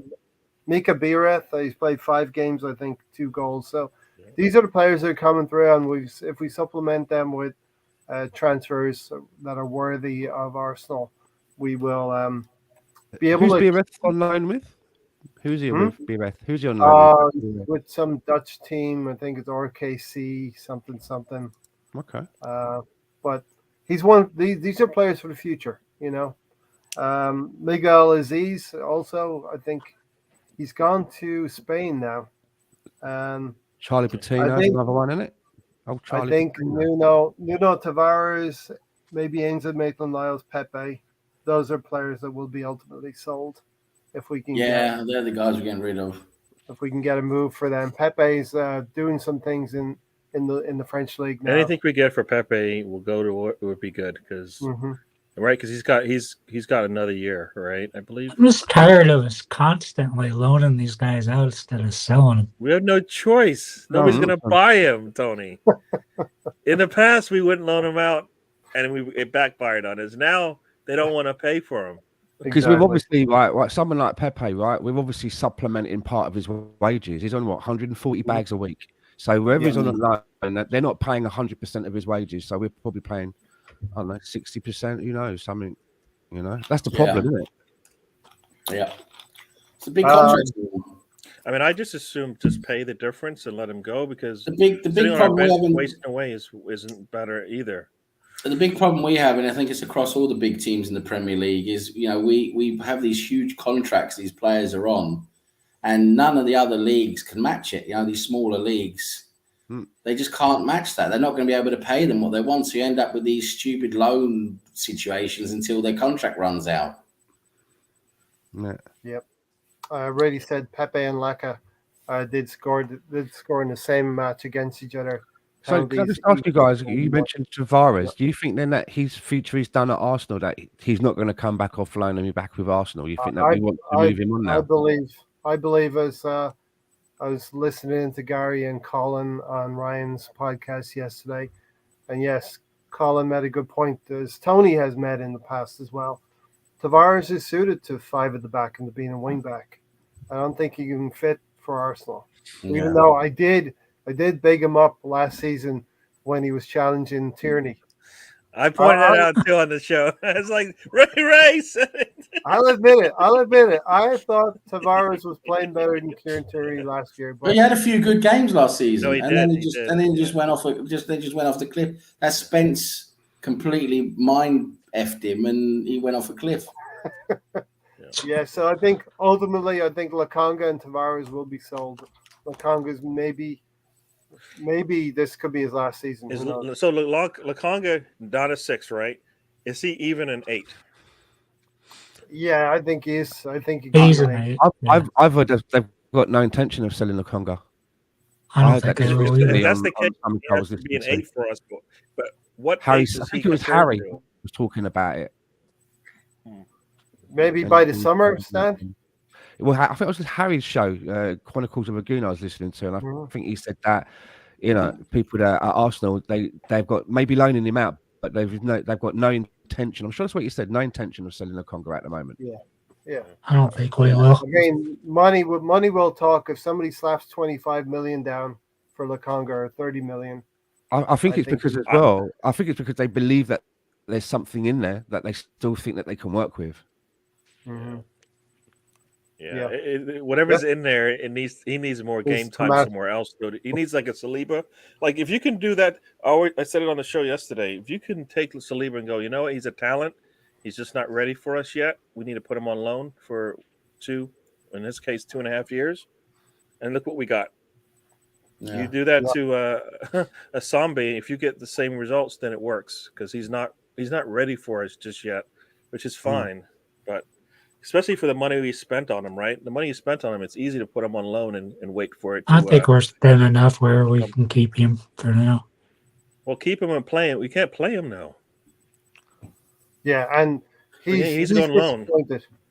Right? He Lukonga's can't. Anyway, guys, disappointed. I've got to make a move. I got to leave now. But thanks for having me, guys. Thanks, Sam. Great. Cheers. We're gonna Nice to wind see it. There you go, Sam. everyone in the chat. Thanks a lot. Cheers, guys. I'll see you soon. See you Cheers. later. Plan your trip to Pennsylvania. Yeah, I'm going to enjoy it. Thank you. That is See you later, my guys. cue. All right, see you. See you later. That is my cue to wind it up in a minute or two as well. That is my cue to wind it up. So, any final thoughts? Shout it out, the three of you. Yeah, I'll go quickly. I just want to say then, as we're winding up, I'm really pleased, as I'm sure everyone is of where this season has gone thus far. I'm so glad now that we're stopping for this little break, and I probably won't be watching too much of a World Cup. I'm not really. For me, it's a disturbance for club football. I'll probably drop back in around the quarterfinals and start taking a look at what's happening near the sharper end. But I'm glad that we've got this break. I think Arsenal will benefit from this break. Yep. Players like T-Bag to get their pre-season, players to just have a little bit of a rest where needed, but most importantly that we can reinforcements, and then we start again on Boxing Day, and we can hopefully continue in the same vein. I'm so excited at the moment. I hope everybody else is, and I just want to say a big thank you to everybody that's been listening to us so far this season. Not sure what we're going to do over the World Cup, but look forward to seeing you all when we all come back proper. Yeah. And thank you, Sam. I think it's been nice for us to not look around the depths of top four and be scratching around 5th, 6th, 7th place, such as Man United, Liverpool, Tottenham, in those spots.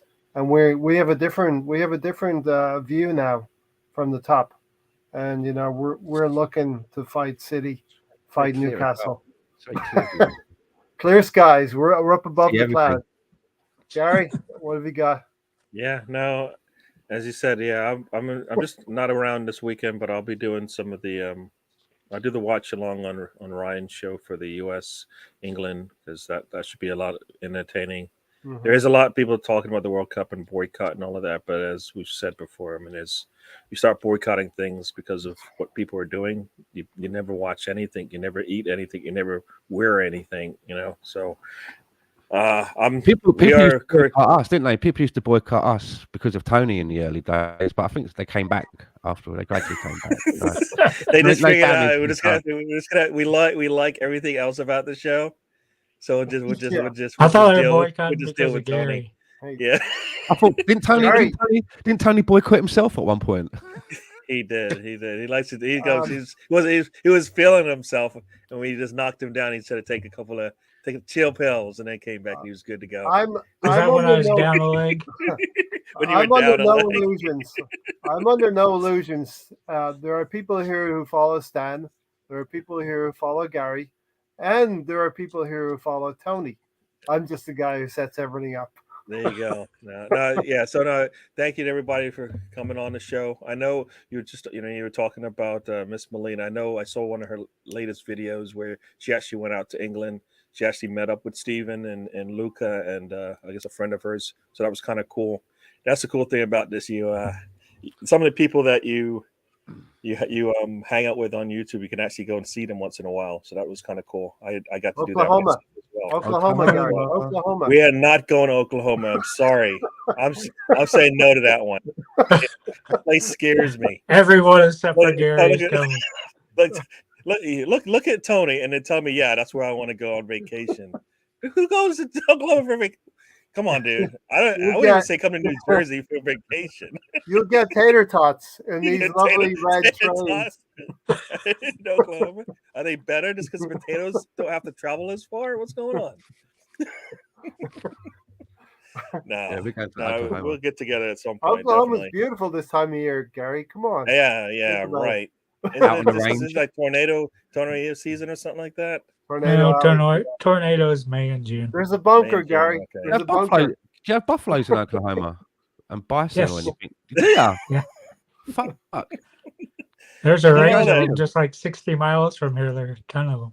Yeah, Oh, ready. okay. I'm going to try and hook that up next year, probably in the spring sometime. So yeah, Listen, it's great podcasting with all of you fellas. Really enjoyed it over the years, and now Arsenal. We're not depressed. We don't need Arsenal therapy like other rivals do right now, and it's good. We're winning games. We're finding less and less to disagree about, but we still disagree on some things. But anyway, with that said, Names of our players. unless Stan or Gary have anything else to say, and they probably want to go to the bathroom right now, Tony's gonna take us out of here. And thanks this everybody is for good. watching. Looking forward to what happens when we come back for sure. And you know what? All those players, we need clinical finishing. Eddie, Mhm. that's number one on your list. Can you please work on your finishing? You got what, 6 Got weeks 3 goals so far. That's not bad. in the Premier League finishing, and even Yeah, in Eddie. the Europa League finishing. So Yeah. you know, The 3 level- goals is good, but he needs more. He needs more.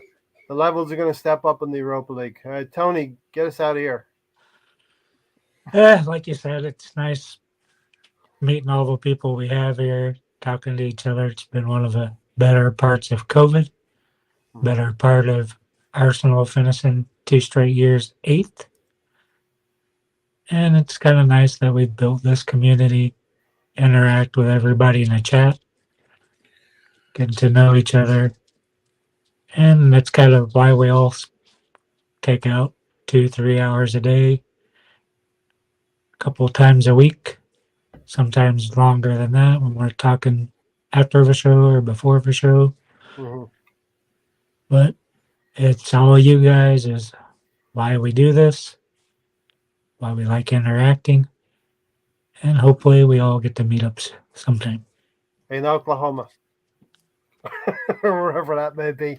I want to Listen, see. I don't know where I wanna Stan. see Stan lives in Stan. Vancouver, and he brought up Oklahoma. I don't get it. I want to see Stan chasing That's a where football. that's where the adventure is, man. That's where the action is. That's where Yeah, man. that's where things are going happening down. in Oklahoma. All right. Don't listen, worry, I'm not stupid. I'm going to tell the local Vancouver, police force where I'm going and when I should be back. Yeah, You know what I mean? So, I'm leaving tabs. You know what I mean? yeah, definitely. I'm very mobile for handicapping us. Listen, it's really fun podcasting with you guys. So, and everyone in the chat box, we will be doing some things while the World Cup is going on, but we'll definitely be back on the beat post Christmas. But we'll be doing some things in between. Anyway, we're out of here. Life is good. We can sit back, relax. Arsenal have Right. done. Arteta and Arsenal have done a major part of the season and got us 5 points ahead. 38% of the way through, Ray.